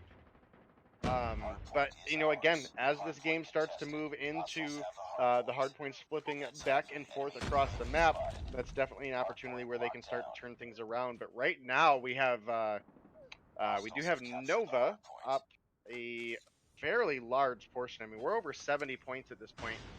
Admin, if you are here, by the way, we do have the team names listed incorrectly. They are backwards on the stream. Hopefully you guys can get that fixed shortly. I mean, Zealous already in double digits, as is Vague. Zealous has been so good for this team throughout the entirety of Mobile Mayhem, and a 90-10 lead off the start.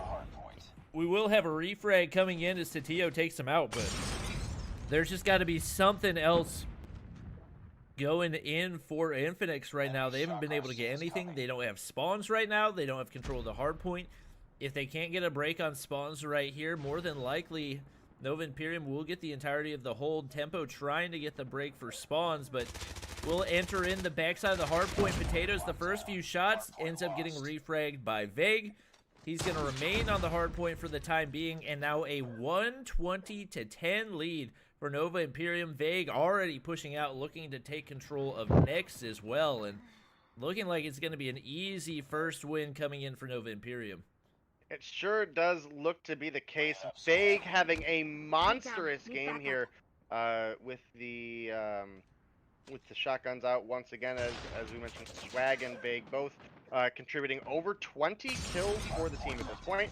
And we have actually 3 Annihilators whipped out here for the side of Nova, making a big push over, looking to close things out on this next hard point.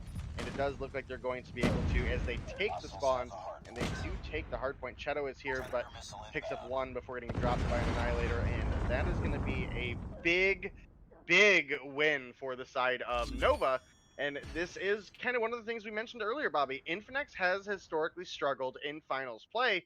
I'm not sure what it is about it, but hopefully they can turn things around as we will be getting ready to head into Search and Destroy, which will be on Meltdown is our first Search and Destroy matchup of the night. And Vague trying to show that he was deserving of that top 2 voting for MVP of the split as he comes away 14-3 right there. Big game for him.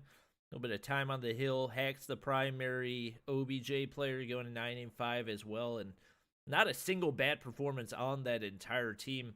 Shocking to see Tatio down at the bottom of the leaderboard going 3-13 for Infinex. They're going to need a lot more out of him if they're going to have a shot at taking out this MVP all-star type team in Nova Academy.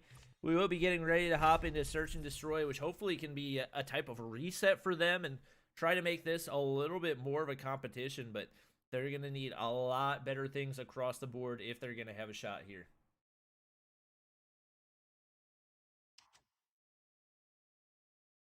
Yeah, you're absolutely right there, Bobby. The buy 15 obviously coming through really big for Vague in these past couple days of the tournament. And you know, again, this is not typically a match that we see too many shotguns in. I mean, Standoff, if we're going to see them, is usually where we see them, sometimes on Crash. But Nova Academy have really put a lot of their apparently time and practice into using the shotguns. As again, Swag, not one that we would see. I mean, yeah, Vague has definitely been making a name for himself with the shotgun, but I mean, Swag not at all, just kind of picked it up and still did exceptionally well for the team there for something that we don't see him use very often. I think he finished with either 9 or 10 kills. So, I mean, a little bit behind where Vague was, but still strong performance, and unexpected performance out of him. Yep. We are good to go for game number 2, as we will expect to see more sniper play from Nova Academy, primarily over from Swag. Number 2 in sniper or marksman of the split, and Tatio actually has the NA45 out, which now that I think about it, I don't think is banned. He actually puts it away right there. I'm interested to see if it's something he's going to end up sticking with, as it is very new to the competitive scene and could have its advantages. I believe it was actually banned from stage 4, and looks like he is going to end up putting it away, as we do have Cheto on the top side. Going to spot Hacks right there, but His timing doesn't seem to be as much there as it has been previously. A couple easy, at least for him, missed shots and not able to land the shots onto Hex as well. Hex is going to end up getting the frag onto Envoy, and Tatio is going to get the refrag. It will be a one-man advantage for Infinex, and Zealous and Vague, the only players remaining right now. Vague inside boiler rooms, just trying to hold those down as well as he possibly can. Not trying to let anybody in, and Zealous laying down shots, but not able to get the kill shot onto Tatio. Gonna slide the corner right here, still not spotting anybody, and now rotating out toward the outside. Not just barely missing the kill onto Tatio. He's gonna be able to regen. Now it is all up to Vague. Seems like Infinex may be able to turn this around in the Search and Destroy. They struggled a lot in Game 1. But we also know that Summit Hardpoint tends to have that snowball effect. Vague just continually peeking, waiting for them to overextend through mid. He's now going to go bottom side, misses the shot. Tatio capitalizes. And after a really, really rough Game 1 for him, 3 kills in the first round, definitely a good sign for Infinex. Yeah, absolutely. And Infinex is a team that does excel in Search and Destroy, especially Tatio and Cheto, both really big players for Infinex. Tempo, a player that has come in and has had really great performances in Respawn, but definitely has some back and forth performances in Search. So I do feel like they have a good balance of talent on their roster. We did have Cheto picking up first blood onto Swag, winning the sniper battle. So kind of flexing his position in first place over Swag there a little bit. Ooh, double hit markers right there. Cheto and Wally both barely staying alive, and the bomb still yet to be planted. Hex laying down shots, but not able to get the kill. Pushing back toward that B site.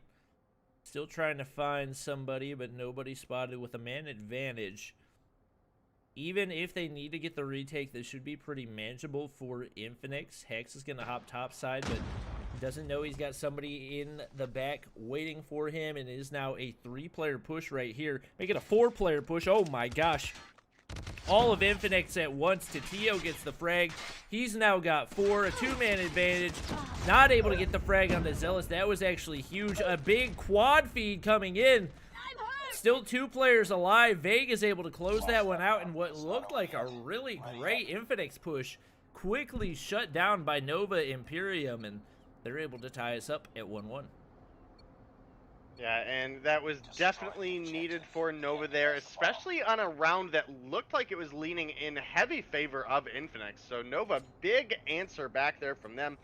Does look like we have a pretty substantial B-side push coming out of them. Hacks with the bomb is going to go ahead and get that early plant. And this is great for them because with this early plant, it's now 45 seconds that Infinex have to push over and win a 4v, or well, now it's 4v4 thanks to Cheto, but they still need to get that defuse with time dwindling away, about 30 seconds left, and they need to pick up that bomb at 6 seconds if they want to get that defuse. Yeah, lots of pressure on right now. Big frag coming in for Tatio. Actually gets a 2-piece. A little bit more manageable. Zealous and Vague still alive, and Tatio's going to get the frag on the Zealous, but the RPG out of Vague perfectly placed. That will give them the round win, and we'll put them up to a 2-1 lead.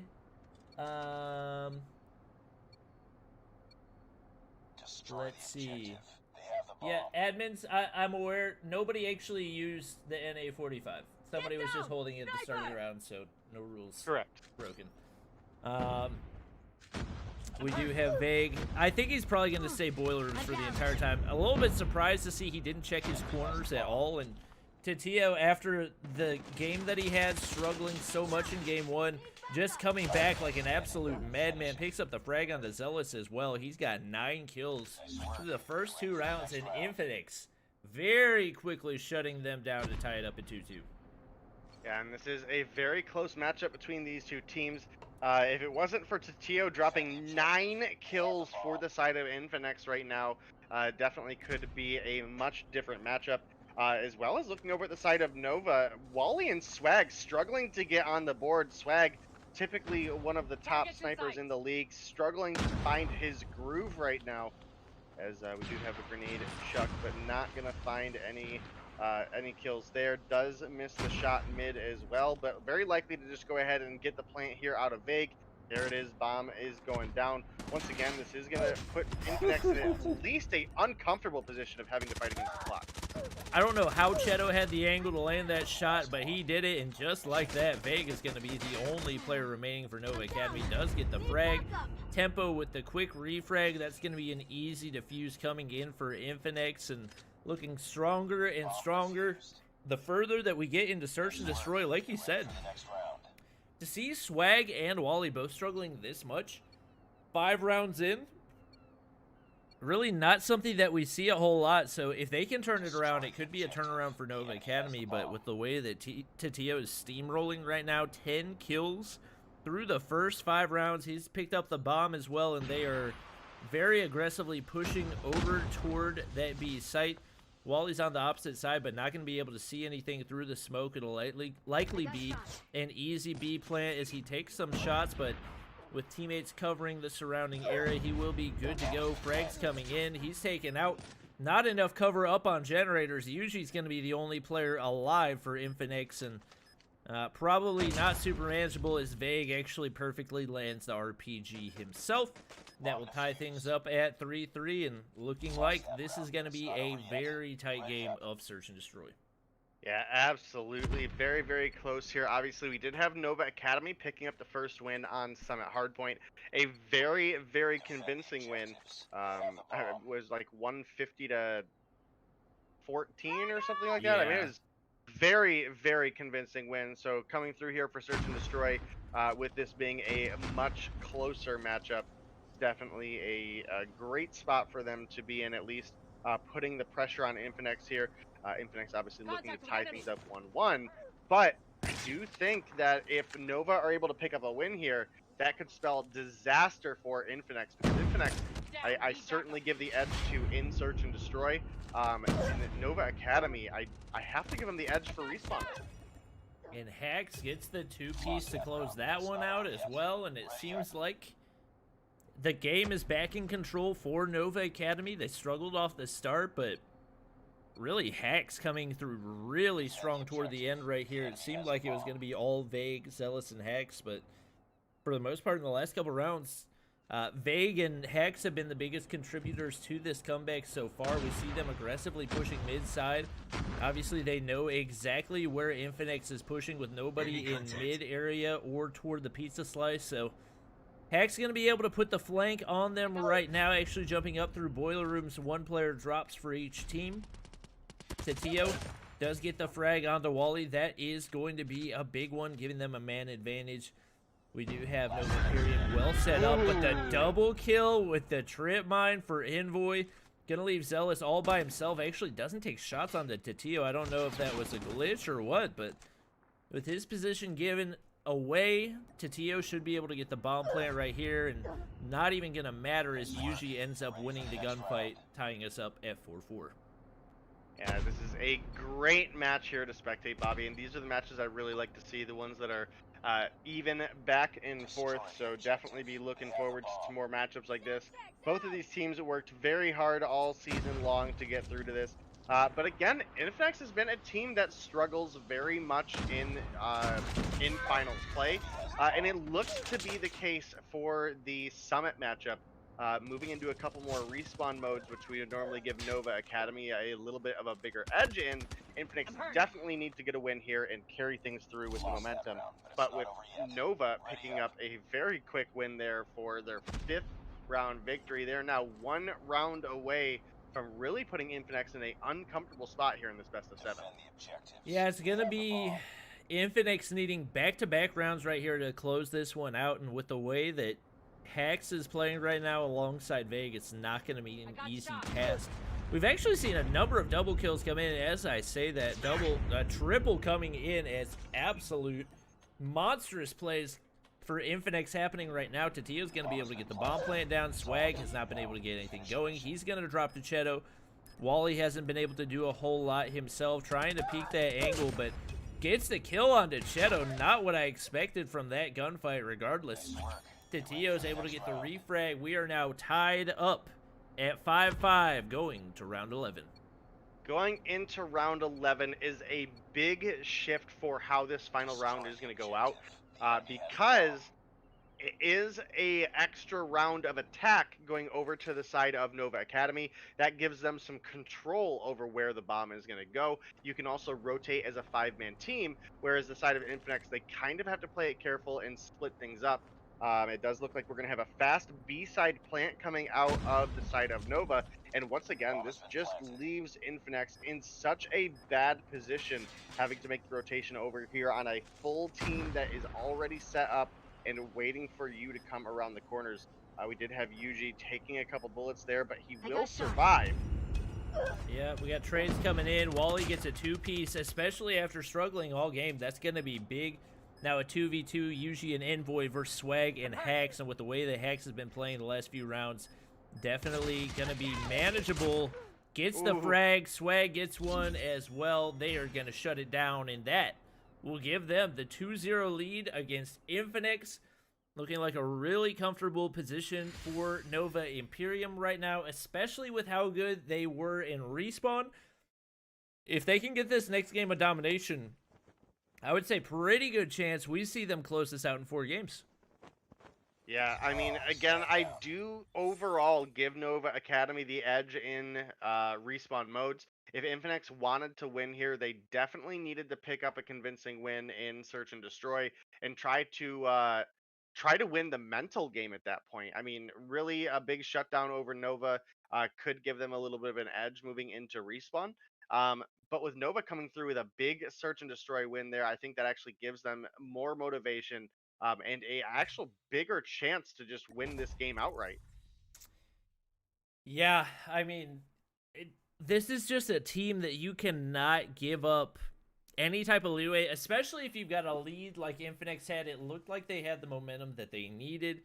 They were finally bouncing back after the first rough loss in game number 1, so for them to end up losing that one, it's got to, number 1, take the wind out of their sails, and number 2, give that much more confidence to Nova Imperium, who already probably felt like they were the top dog, even though they didn't come in with the best record of all the teams in the tournament.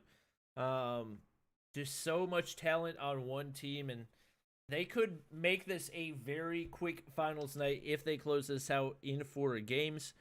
Just waiting on a couple players to switch up some loadouts. We saw Tatio bounce back in a big way in Search and Destroy, which is a good sign for Infinex, and if they can get a more well-rounded effort, they could be able to make this a real close match, but they're going to need more across the board, as I think he had close to double the kills of the next player. Yeah, it looks like we're just waiting on Hax to get readied up here so we can get on into this game. And should be a pretty big opportunity for Nova to, again, just really push with the momentum that they have coming off of back-to-back wins. And it's certainly going to be a rough position for them to be in if you are looking at the side of Infinex. Infinex, a team that usually comes through all season long with some strong energy and then struggles in finals, still seems to have been unable to break the curse here a little bit.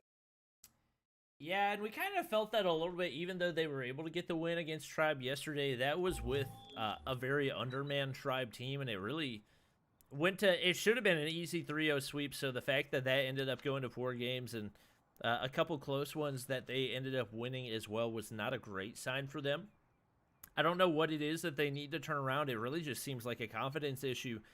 There's so many times that we've seen Cheto in the regular season hitting ridiculous shots, that we've seen Tatio getting these crazy quad feeds and whatnot, and it just doesn't seem to happen when we get to the finals and the semifinals. So we do have Tatio getting a frag onto Wally early. That's going to be a good sign. Actually getting a 2-piece as he drops Swag. Will drop Zealous there as well. Drops Vague. He is a steamroller right now. Will spot somebody on the outside. It's 5 kills off the start for Tatio. 6 kills. Is the only player with any kills on Infinex. He has steamrolled his way to the other side of the map, making 7. He's unstoppable right now. And this is a phenomenal position for them to be in, specifically looking at the fact that Tatio is obviously going to be running Persistence. No VTOL though. He does have Pred Missile, Goliath, and Cluster Strike, but I mean, this is one of those maps along with Raid, Bobby, where we have mentioned that some of these middling score streaks, like the Pred Missile and the Cluster Strike, are actually very, very good at defending B. And in our last matchup that we saw with Tribe, Cluster Strike being able to hold Tribe off of a cap on A was able to really help secure the win. So you definitely gotta give some credit to some of these lower score streaks and what they're able to accomplish. Very early on here, we do have a double cap in favor of Nova Academy that will start to trickle more and more points into their favor. But man, Tio getting ready to cross into double digits. Very nearly a big missed opportunity for Infinex. Somebody actually slid off of the point before the cap was finished. Tempo's gonna knock 2 players off that B flag to protect it for the time being, and holding this position on outside of trailer. Definitely a good spot to be. He's gonna hop into trailer, looking to get a couple more frags right here. He's able to do so as he drops swag.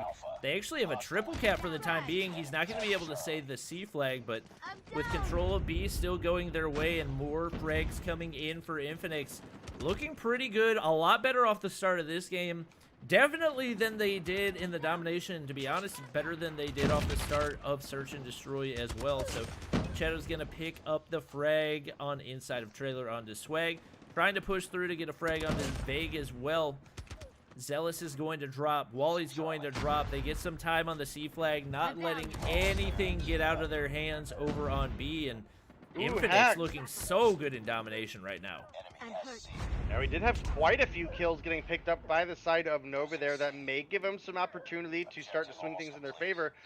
They definitely have to get a recovery going here, as they are currently triple capped by the side of Infinex. They do recap C, but man, this is a big point disparity for the first half. Tio and Tempo popping off hard for the side of Infinex are going to have score streaks to bring into the second half.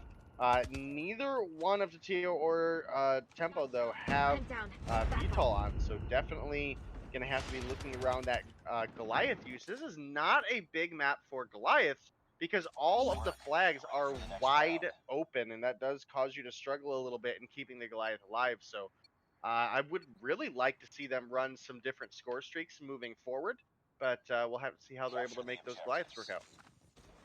Yep, definitely the half that Infinex needed to give themselves a shot at coming back right here. Cheto's going to run into the Thermite, but pushing all the way through mid-map and actually going through back of trailer. Perfectly played, but Vague is ready for it from behind, gets the frag. Regardless, Tempo cleans up one from top of tin. Now looking for another as he sees Vague's gun through the doorway, but he's going to drop anyway. Nobody there, but Wally is perfect with the timing. Tio picking up another, getting some more time on that B flag. It's going to take an Annihilator from Zealous in top of 10 to take him out. It's actually Cheto getting the refrag onto him. Once again, big plays coming in time and time again for Infinex. Tempo, rookie of the split, second frag for the team. 13 kills, but no surprise, it is Tio. All the way up at 16 kills, getting more time on the flag, does some damage to Swag to keep him off. And they've got a double cap, very nearly a triple cap right now, as they seem to be in complete control of this game of Domination. Yeah, it sure seems to be the case. Again, not the big VTOL score streaks. For example, that in our first matchup of Fierce versus Tribe, the VTOLs coming out of Fierce at the end were able to allow them to pull together just, I think, a 7-point win. So Infinex do have to be a little bit cautious, as we do have some VTOLs kind of close to coming online for the side of Nova. We do have Zealous about 500 points away from his right now. Vague definitely struggling a little bit far behind, but does have a cluster strike ready to go as well. So if we can get a triple cap scenario coming out of Nova here, they can definitely turn things around. But they need to start finding some kills ASAP, because Infinex are running away with this. Yeah, we do have Zealous only 300 points off of his VTOL. But with him being the only one really close right now, we do have Vague a little ways off. I think it might be too little too late. Even if they get 2 VTOLs called in, I don't think it's going to be enough for them to hold a triple cap for that long. They're going to need a really long one, and with how well Infinex has been for the entirety of the game, I think that may be too tall a task.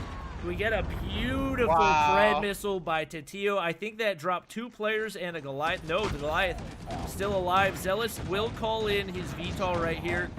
But like we said, they're going to need a really long triple cap to close this out. It's already going to fall from the sky. Tatio's got 30 kills on the board. They've still got the double cap, and everything seems to be going the way of Infinex. Tatio just locking onto players will finally drop out of top. And with that, it will be the win coming in for Infinex, 150 to 73. And they desperately needed that after allowing Nova Academy to win both Hardpoint on Summit with such a commanding lead, as well as then were unable to stop Nova on Search and Destroy, which again is realistically where we would give Infinex the advantage in Search and Destroy. So for them to come through with a massive domination win here, over doubling the score of Nova, that's a great position for them to be in. They get an opportunity now to take some of that motivation back into their own hands. And we'll have to see how they're able to handle in game 4. Obviously, this being a best out of 7, we still have 2 wins that Nova need to pick up a full series win here. Infinex are still struggling, about 3 behind, but still very much possible, Bobby. Yeah, and it almost seemed like Infinex just flipped a switch in that game and just decided they were really going to focus in and turn this around. So the double positive coming in from Tatio, 31 and 15, playing a really big role right there. We'll see if they can keep that going as we get ready to hop back into Hardpoint.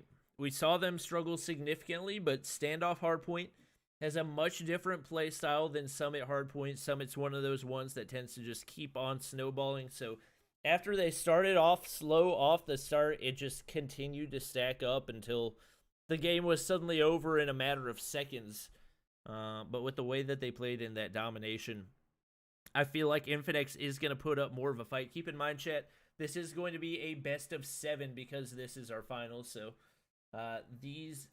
this match will run a little bit longer than some of our previous ones. We're just waiting on Hex and Tatio to ready up, and then we should be good to hop into game number 4. And it looks like we're just maybe getting a couple score streaks changed around as the maps are obviously switching up. Definitely still potential for VTOLs on this map, but with all of the hard points being inside, it does provide a lot of cover to players. You don't get the same amount of opportunity like you do on a map like Firing Range where everything is so exposed. So glad to see a couple things switching up here, as well as, you know, I was just about to mention, we'll probably see Vague moving back onto a shotgun class, and that has so far been shown true here.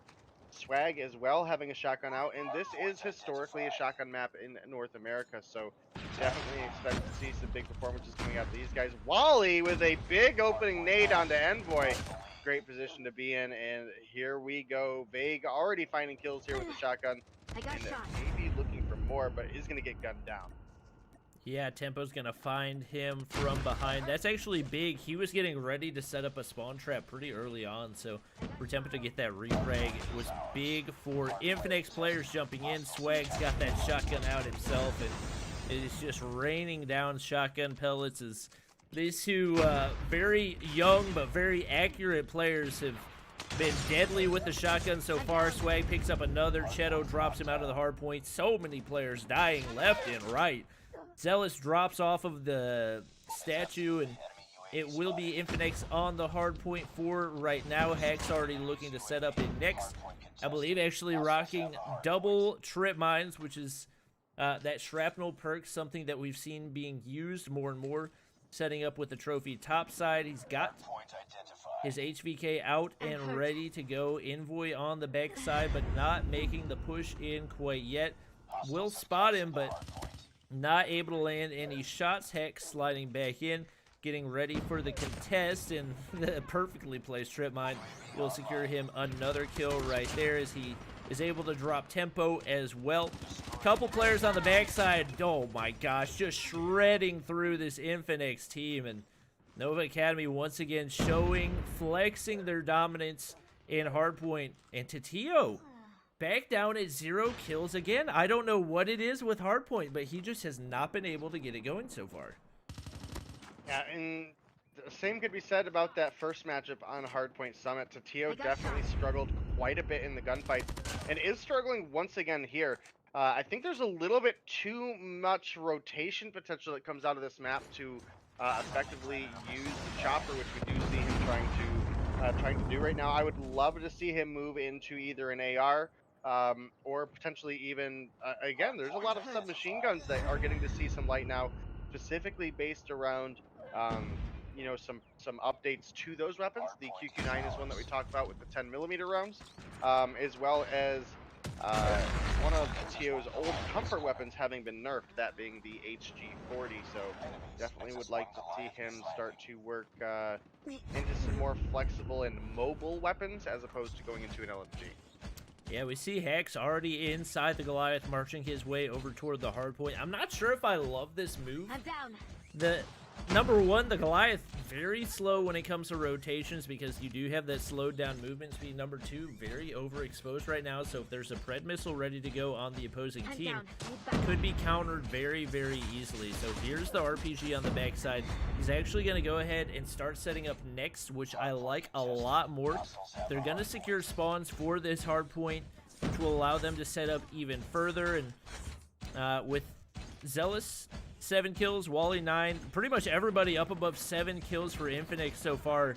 They will be set up pretty well, and with a 40-point lead, they could potentially win it on this hard point, especially if Hex ends up playing this Goliath correctly. They're going to need to prevent any contest for the most part, but he's going to be close to untouchable unless they can get an Annihilator in there to get a couple of shots on him. He's pretty much content to just keep pre-firing that doorway, which is 100% the right move. Never going to run out of ammo.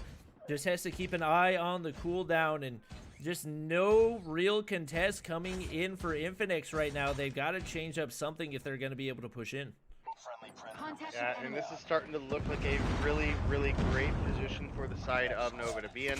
As you mentioned, Hacks being on Bakery with the Goliath, with so much kind of corners that he can sit and see the open doorways. It's a great spot for them to be in. We do have some War Machine shots coming in, but it's not going to be enough to take Hacks down. The Gravity Spikes comes through, and once again, not enough to knock Hacks out of the Goliath. And this is going to be a 3-1 lead now for the side of Nova Academy. And they are now 1 game away, moving into another respawn game where they have an opportunity to pick up a win. Yeah, that was a big game for them, and honestly, Hex scared me a little bit when I saw him trying to start making the rotation over toward P3 whenever he turned around and set up the Goliath in P4. I kind of figured Nova would probably be able to close that one out, because when you got a Goliath set up down there and you've got to go through a wall of defense on both sides of the outside, even if you get an operator ready to go, the odds of you making an entry in there and landing back-to-back Annihilator shots is just super low. So that was so well played by Nova Academy. They were able to close that one out, and now only 1 game away from being crowned your Season 3 Mobile Mayhem champions.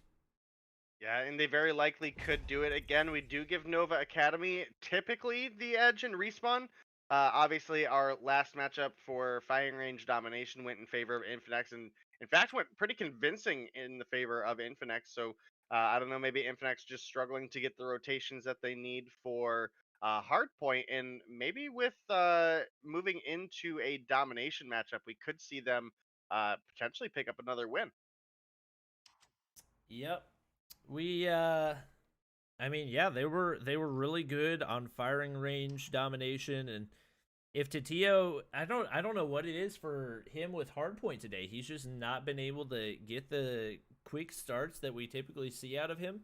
I don't know if that's going to be different on Summit Domination. I know Summit Domination plays a lot differently from Firing Range Domination, so there's likely to be a lot of flipping of flags. For the most part, we saw both teams staying pretty consistently on their flags, and even when they weren't holding for the most part the same hold points. So this is going to play a lot different, more than likely lots of flips back and forth, and it's going to come down in a big way to score streak usage and operator usage.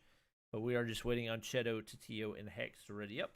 And we should be good to hop into what could be our final game of the night, but also could just be the beginning if Infinex is able to turn this around. Yeah, absolutely. I mean, Infinex definitely have the skill to push us into a potential Game 7. Again, they are just really struggling with the finals play. I mean, yeah, they're up against Nova Academy for a bunch of games in a row, but definitely been a while since I've seen Infinex struggle this hard in a matchup. And it was the same last season. They came through with a really strong performance all the way up till finals, and then really, really struggled in the finals matchup against you know, something that I think should have been at least a much closer matchup, if not a win for Infinex. So, I mean, again, just looking at season 2, we absolutely thought Infinex were going to be in the finals, and then they ended up playing in the third place match. And I believe we discussed on Tuesday they lost to Arsenal, I believe it was. Last season? Last season. Yeah. The Arsenal. Yeah. Yeah, so a team that performed well all season long and definitely is struggling in finals play here. So hopefully they can figure out what they need to push us through for some more games tonight. For sure, we're just waiting on Hex to ready up. Seems to be the one player that we're always waiting on, but hopefully once he gets everything adjusted, we should be good to go for Summit Domination. Expecting to see Vague pulling out that shotgun once again. We saw him really pop off with it in the first game on Summit, which was on Hardpoint. So the shotgun meta is something that we've seen become more and more dominant, kind of making its way from some of the Asian regions to become more and more popular in North America. And now that it's made its way to the pro scene, lots of these young players with ridiculous aim really grabbing onto it and capitalizing on its one-tap ability. I don't know if Hex is AFK, and there we go. He's readied up. And we are good. Hop into game number 5. Hey, everybody, send your mana elixir and also like and subscribe and follow. And wait, no, don't send you. Well, you can send elixir if you want to. A Mainly 4-1 mana win for the here event. for That's all Nova I want. Thank Academy you. / Imperium, but Mana also is free. potential for Infinex to push us into a Game 6 if they're able to win another matchup on Domination. We will just have to see how this one plays out. Obviously, a lot of game here ahead of us. Of course, we have a and a C cap pretty easily going on over to each of these teams, and it is Hax finding a kill onto Tio early on there. Almost a B cap for Infinex, but there it is. And Tio seems very much dead set on using the chopper. We see him seems to be more consistent with it in Domination than he is in Hardpoint, but I really would like to see him stick with something that gives him a little more versatility like you talked about. We see the double cap coming in once again for Infinex as usually hops top side, but won't be able to win the gunfight. Pretty even so far. We have seen Infinex holding better map control, but whether or not they'll be able to continue maintain that, still to be seen. Hex looking like he might actually be trying to bait something out of Infinex right there. He's able to do so as he gets the frag onto Tempo, but ends up getting refragged right there. Wally with 3 on the board. Hex with 4 so far, and in the kill department, pretty even both ways. Yushi's going to end up winning that one, and we are going to have another flag flip. The double cap for the time being going in for Nova, but just like that, flips back to Infinex. Tempo is going to drop right there, and I believe Nova now pushing over toward A. Yeah, so far we still have a double cap for the side of Infinex there. We almost had the triple cap. Finally, the C cap does go back over to the side of Nova. However, Infinex take the kill feed that they have and they turn it into a cap on B once again. So they are developing quite a bit of a lead here. You did mention that Tio does have a bit more control with the chopper in Domination, and that does actually make a lot more sense, Bobby, because in Domination you do have the static objectives as opposed to a more dynamic playstyle of Hardpoint, there's too much movement in Hardpoint for him to effectively get gunfight wins. So it does work a little bit better in Domination, since even if you spawn on your side, there's potential where you can be defending the flag, moving over into B. It's always going to be there. You can get set up. You don't have that luxury in Hardpoint, so definitely want to see him work on moving that through. Swag comes through with some big kills there for the side of Nova, but I don't know if it's going to be enough to get a potential B-side cap here. So it's looking like it's going to be, oh, it might actually end up being enough, with Vague picking up a couple kills as well. That's a B cap now for the side of Nova. And oh my gosh, oh, the Zealous. triple. Zealous with the triple right there. I believe he actually doubled his kills in a matter of like maybe 1 second with the rate of fire on the HVK, showing its dominance. It will be Infinex with the lead at the half, and Wally looking to pick up 1 or 2 more kills, trying to prevent those extra points going over to Infinex. He won't be able to do it, so that's going to be an extra 200 points for each of those players. Definitely a nice little pickup at the end of the half. Hex, the only player in double digits, but Swag, Cheto, and Yuji not too far behind. Everybody for both teams looking pretty good so far. So it seems like for the most part the map control has been in the hands of Infinex. We'll see if they can continue that through the end of this game. Cheto pushing very aggressively over to A. Actually could have potentially solo capped right there, but wanted to wait for the frag for Swag, but he's actually able to win the gunfight just like that. Nova Imperium on the B flag, but Envoy calls in the Pred missile, knocks him off with a 1/10 of a second to spare. He's going to be able to take out Vague as well. He's going to be able to take it back down. Just trying to stay alive with his Annihilator, able to do so once again. 945 points off of his VTOL, but VTOL won't get quite as much utility on this map as it might on some of our other Domination maps, just because you have 2 of the major points covered and won't be accessible to the VTOL. And while there is a little bit more openness to C, all of the seaside spawns are very close to being indoors, which does provide a little bit of struggle in the what you would normally be looking for is like basically a spawn trap potential out of a VTOL. Definitely struggles a little bit on this map, but still has some big potential of slowing down the rotations players are able to make. We still do have a B and C cap for the side of Nova, closing that gap in a little bit. Infinex closed out round 1 with a 22-point lead, and they're now sitting about 13 points up. So this is still anybody's game here. Theo finds 4 kills for himself there, and that is going to put him in a really great position as he is approaching that VTOL. He does have the cluster strike and the Predator missile as well.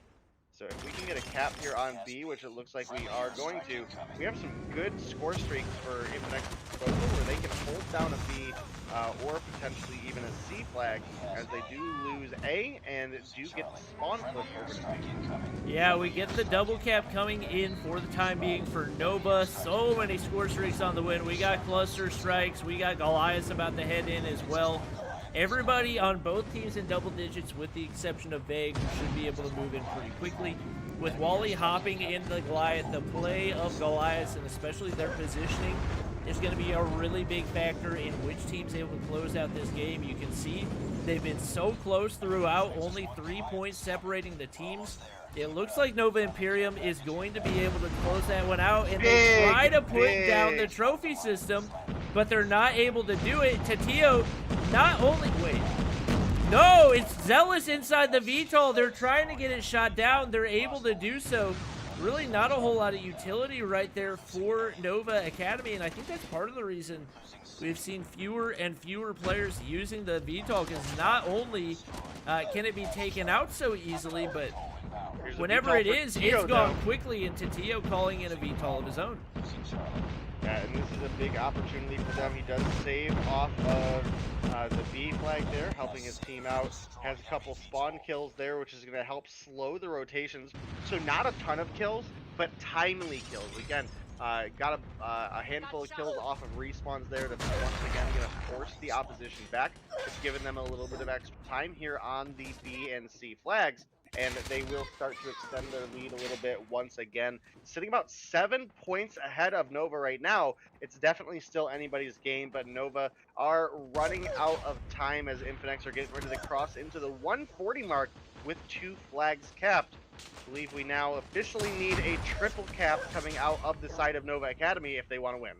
Yeah, and with Envoy inside of Goliath on the inside of Control Center, there's just not going to be much. And honestly, they need to hold a triple cap, and they need to hold it hard to be able to close this out. It's just not going to be doable for Nova Academy. So we do see Infinex turning that one around. They've been so much better throughout the day on Domination. We see it coming in right there again. Even though they were down a pretty good amount and looked like they were going to be double capped throughout the rest of the game, they were able to turn things around. Big plays coming in for Tatio once again. MVP, not too surprising to see 21 kills for both him and Yuji. Yuji struggled a little bit today, so having him turn around has been big for them as well. And they are still in the running for the championship for Mobile Mayhem Season 3. Yeah, it is now 3-2 in favor of Nova Academy, moving into another hardpoint matchup. This one will be a hardpoint on firing range, which Nova Academy have been hands down the better team for hardpoint. Again, I would like to see Infinex move into a little bit more faster paced weapons, just to kind of help deal with a lot of the shotgun action coming out of Vague as well as Swag. It being firing range, I don't know if we'll see too much of the shotguns, but the last matchup between these two teams on firing range did go Domination in favor of Infinex, but Hardpoint obviously all night long has been going over to the side of Nova. So this is really a big game for the side of Infinex here. They have to win this Hardpoint one and push us to a game 7 if they have any, or if they want any chance of continuing this tournament and in their way to a win.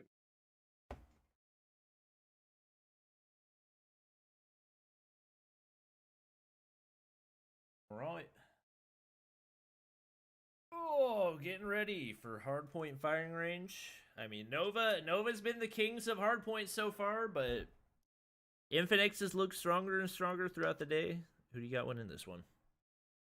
Yeah, and that's kind of the story of Infinex, Bobby, that we talk about quite often, is that this is a team that consistently improves, not only from week to week, not only from day to day, but throughout a actual series itself. And with it being a longer series, obviously in a best of 7, gives them a lot of opportunity to really work together as a team and turn things around. They've now come through with both wins in Domination, but Nova Academy right now are again up in Hardpoint, as well as they did win the Search and Destroy as well, even though the Search and Destroy was pretty close. So if you were a betting man here, you definitely have to give a little bit of an edge to Nova Academy / Imperium moving into another Hardpoint matchup.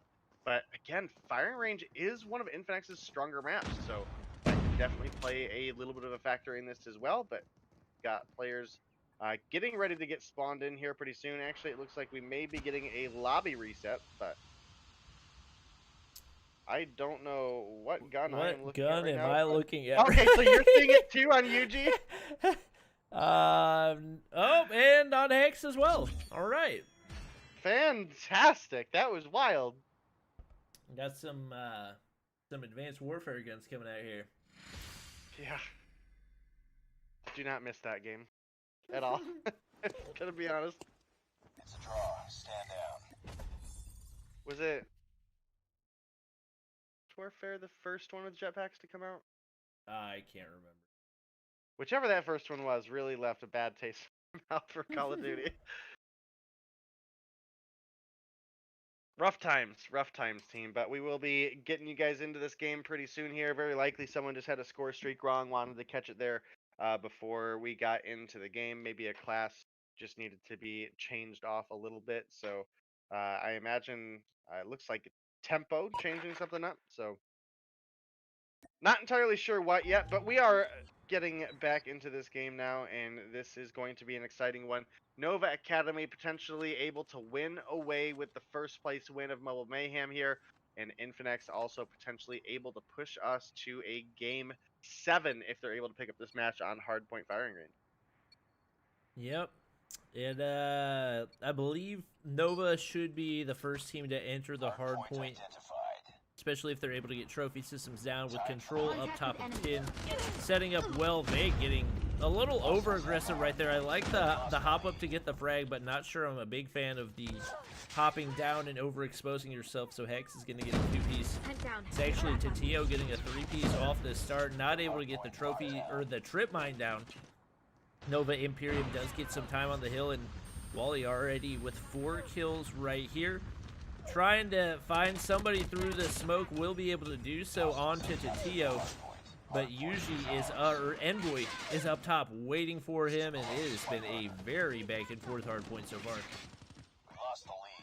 Yeah, back and forth, and this is typically what we see between evenly matched teams on a first hard point. There's obviously a lot of exposure with no score streaks or any operators available, so this is a very even opening phase here with Nova Academy taking a very slight lead. And again, they have had the advantage in all of the hardpoint matchups here today so far, so not shocked to see them take a little bit of a lead here early on. Big did not find the shots to find a kill there, and is the rest of the team cleaning up. Swag finds a double kill for himself, having a great match opening for him there. But Wally is the player to watch here from the side of Nova right now. 9 kills on the board as he finds Tatio once again. I got shot. I mean, his shots so far have just looked so clean. Knows exactly where the enemies are coming from, and when he gets them in his crosshairs, lasers, it's finally the concussion grenade that's able to knock him off his streak, but not before he moves up into double digits. Already got a Pred missile ready to go, and 400 away from the Goliath within the first couple hard points. Really good position for Nova Academy to be in if they'd like to close this out. They've got Infinex on the hard point right now. They'll be able to get the rest of the scrap time right here, but that'll allow Nova to go ahead and start setting up. And it's actually Infinex who's already set up for the next hard point as well. Wally picks up another and just not missing anything right now. 12 kills through the first 100 points for him. Now pushing bathrooms to see if he can get control of that back alley angle. Not going to spot anybody yet. Does get the assist as Hex cleans up the kill, and 2 players on the point, but it looks like Nova Academy is going to be able to push in pretty easily right here. Wally is actually going to drop, and it's a triple feed that's going to hold Nova Academy off the hard point for the time being.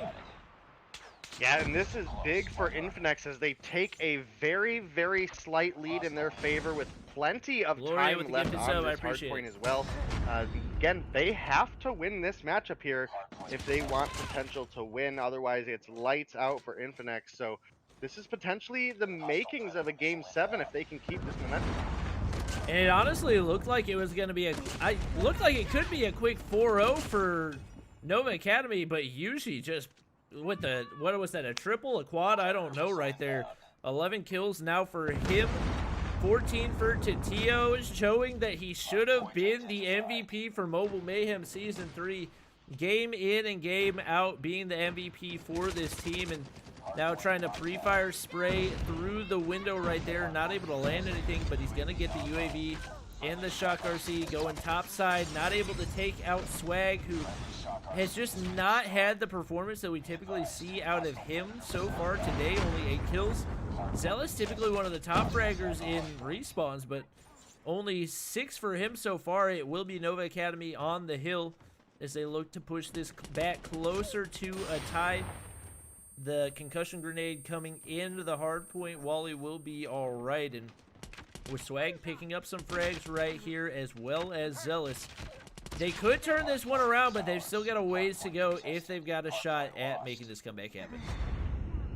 Yeah, and this is definitely a great position for Infinex to be in. Again, they need to pick up a win here if they want to get into Game 7. I give them a pretty big edge for Search and Destroy. Overall, at least. They obviously did not win the matchup earlier on Meltdown, but moving into High Rise, that is a great map to give Cheto some opportunity to really excel.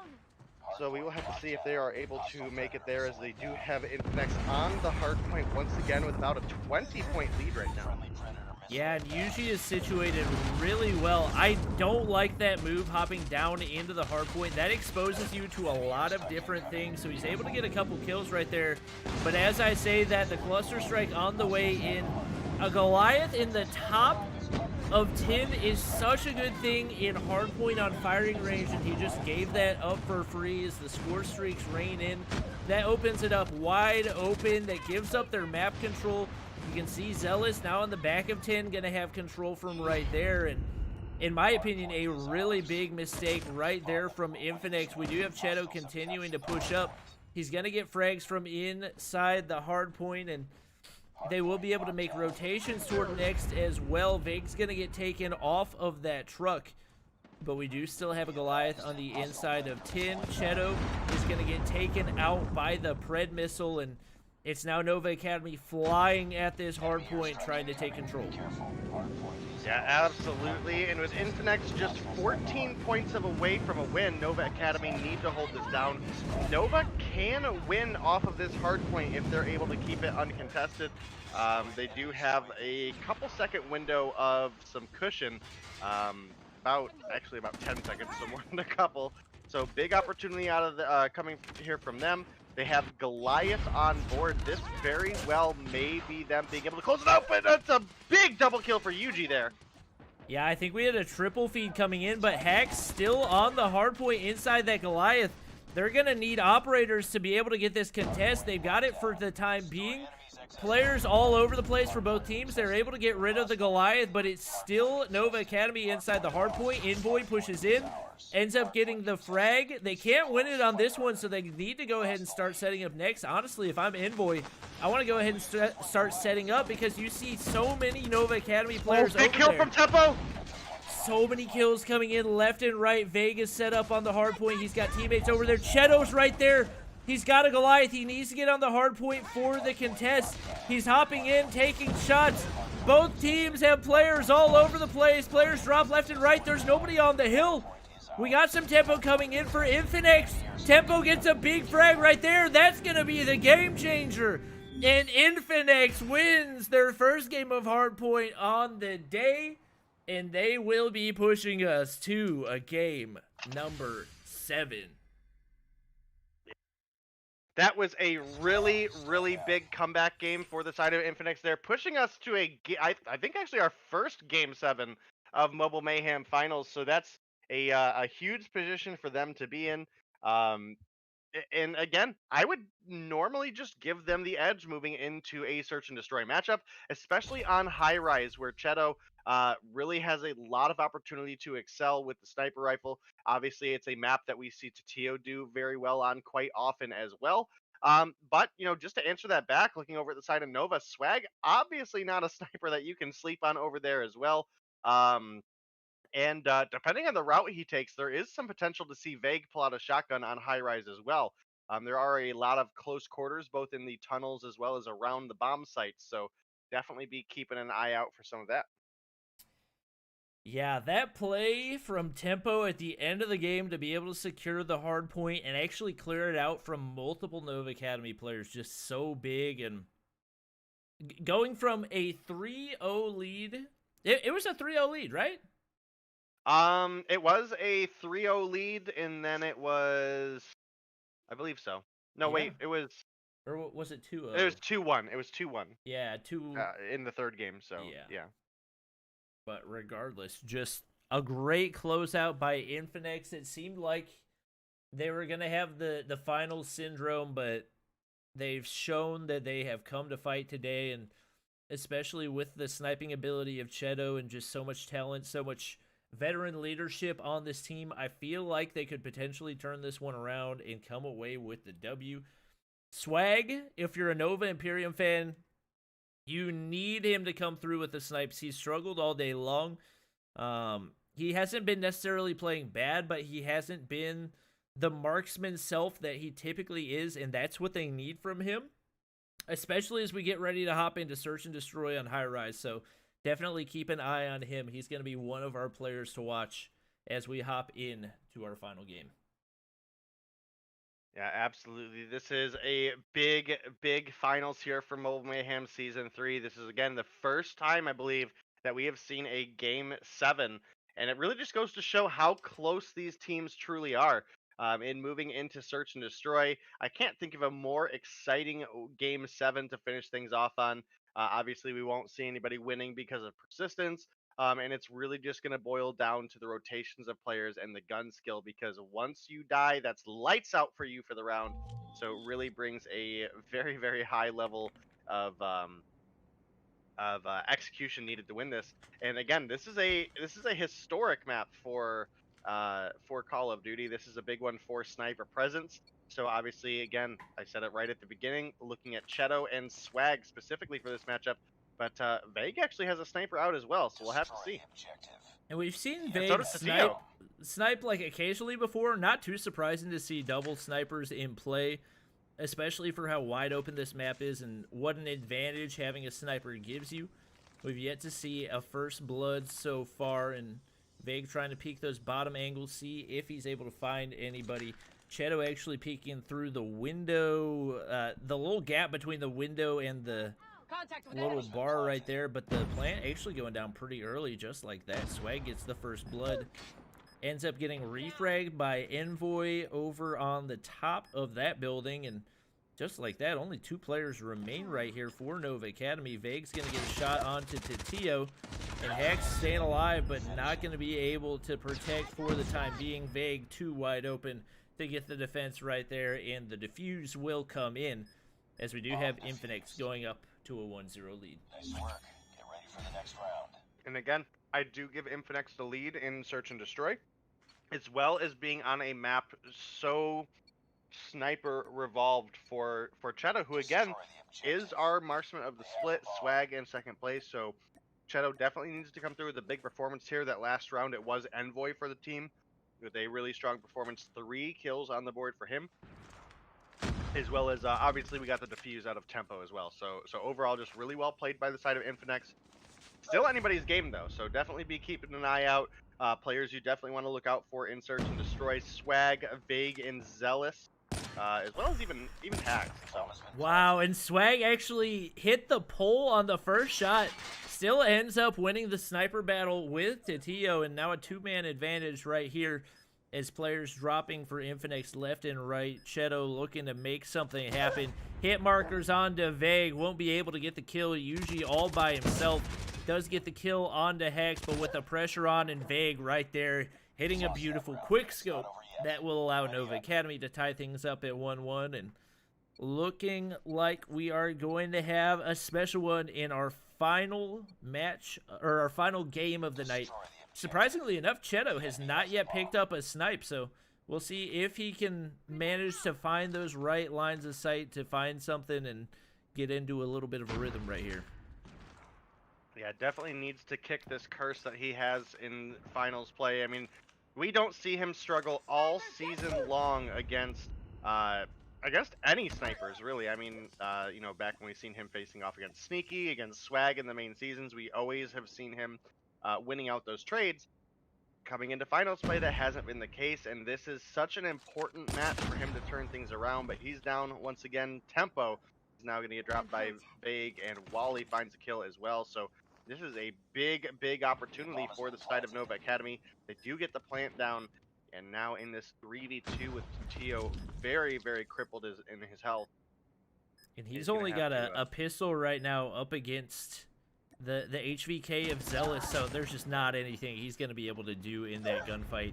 An easy win for Zealous, and Vague trying to make the case that he should have been marksman of the split, as he has been popping off 5 kills through the first 3 rounds with the sniper. Not a player that we typically know for his sniping ability, but we see him do it every once in a while. He's going to go ahead and slide mid and actually go all the way over toward this long angle to see if he can find anybody rotating from bottom side. Unfortunate timing is Envoy's actually going to be able to rotate all the way in and just barely miss sight on one Infinex player. Zealous will drop Envoy for first blood. Hex I don't really know how he's alive. It looks like he doesn't have any HP, but he's going to be able to regen. Vague misses the shot, but Zealous cleans it up. Yuji gets the refrag, and Vague now going back to the top side. 3 players apiece. Cheto finally able to find something as he drops Swag, and Tatio takes out Vague. Hacks all by himself, yet to pick up a kill.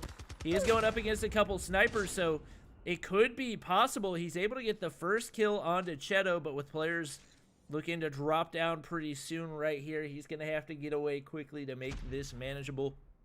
Going in the backside of spawn, Yuji seems to know exactly where to look, and Hacks trying to make something happen. He actually gets the frag. What was a 1v3 is now a 1v1.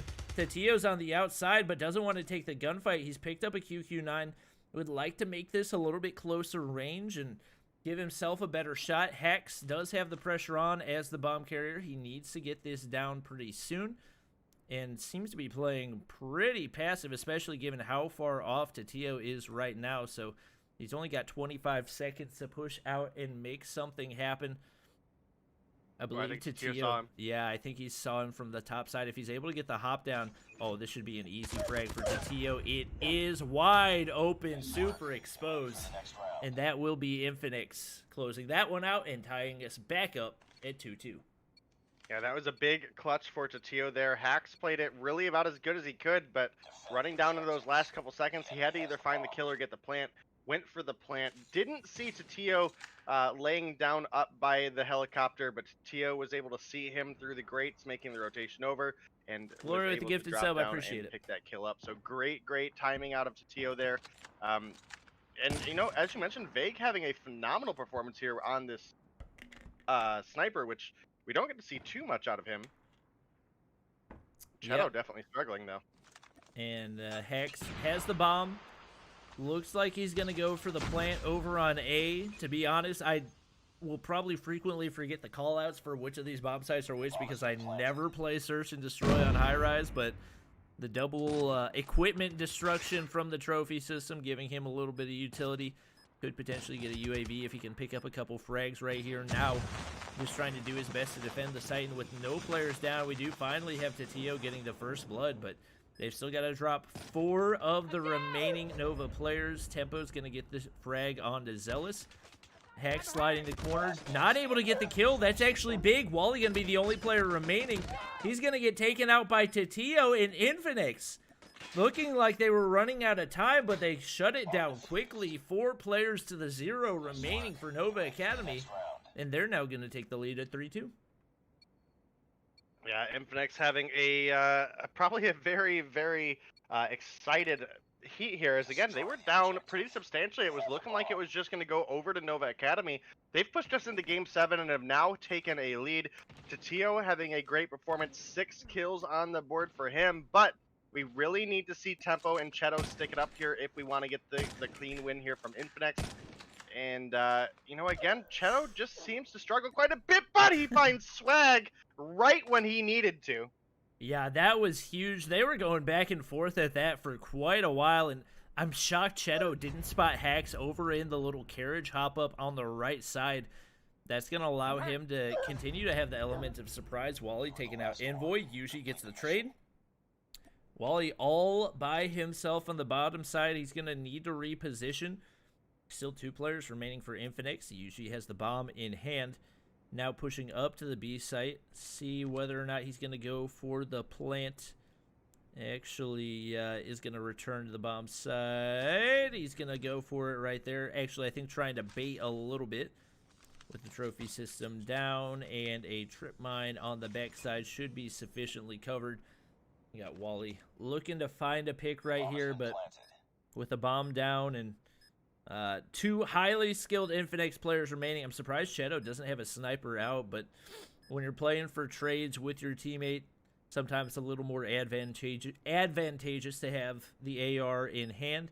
We do have Yuji on the inside of... Ooh, and I think Cheto got spotted. I think Wally's going to make the push up. I think he'll be able to get the frag right here. He is able to do so. but probably going to get spotted from that bottom side. He's going to put down the shield turret right there. I like the play, but he's got to push in. He's got to try to get the frag onto Yuji. He lays down shots. He's running out of time, though. Yuji plays time perfectly, runs circles, and still wins the gunfight. And it's now Infinex going up to a 4-2 lead. That was such a great play from Yuji there. The sliding back and forth, I thought was honestly going to get him killed, but just apparently able to duck and dive the bullets a little bit there. Finds the kill, as you mentioned. Tatio finds an opening kill onto Hax. What a great way for Infinex to start off this round. They now have a man advantage, and Cheto finds number 2. And Nova Academy just has not been able to find their snipes. 3 players drop off the start, make it 4. Vig's going to be the only player remaining once again. Gets the frag onto Tatio, but a 1v5 is just not a very doable thing to make happen, especially against a team that seems to have all the momentum in the world.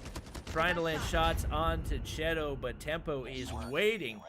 And now, what seemed to be a cursed team, now only 1 round away from their first Mobile Mayhem Championship. Infinex up 5-2. Can they close it out here? Yeah, if Tatio or Cheto were able to get a opening pick here, you would certainly expect it to be a big momentum continuation here for the side of Infinex. Tatio obviously looking between the blinds there, unable to find the bullets to connect. It will be a 5v5 for the remainder of this round, or at least until somebody gets a kill, obviously. But with Infinex on the offensive, they do have a little bit more leeway in how they can play it. Cheto now looking through the blinds as well, unable to find the kill, but it's Tempo finding the opening. Yuji finds the second. This is looking really good for Infinex, but Vague is able to find Cheto. And Tempo, man, what a comeback for him. And Swag actually ends up getting a hit marker right there, probably wishing he could have that one back. Now the only player remaining for Nova Academy. Things seem hopeless. Spots one player, not able to land the snipe. They just haven't been falling for him so far today. Sees a player pushing topside. Pretty good trigger discipline to not take the shot, but he's going to need to make something happen. He can't do it. And Tempo gets the final frag. Rookie of the split. And now your champion of Mobile Mayhem Season 3, Infinex, comes out on top after a very slow start. And just an absolutely beautiful finish for them as Yuji finishes top frag, but really great consistency across the board for them. Cheto, the only player below 7 kills, and just what a comeback right here for Infinex.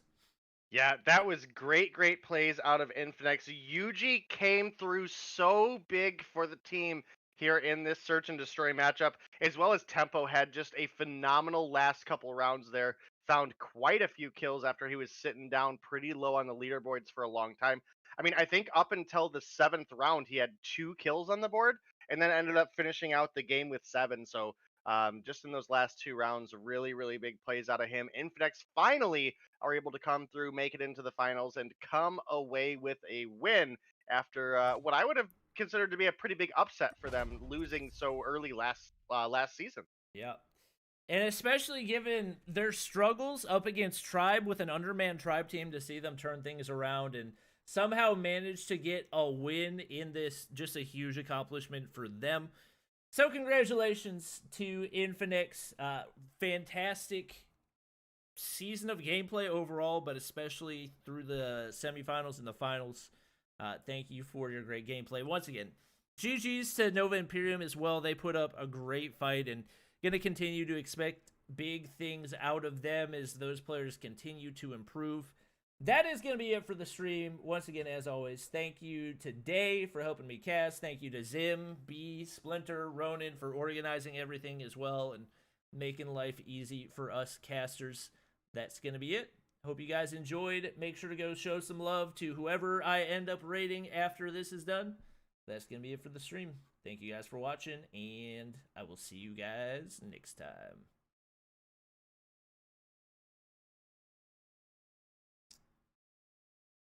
All right.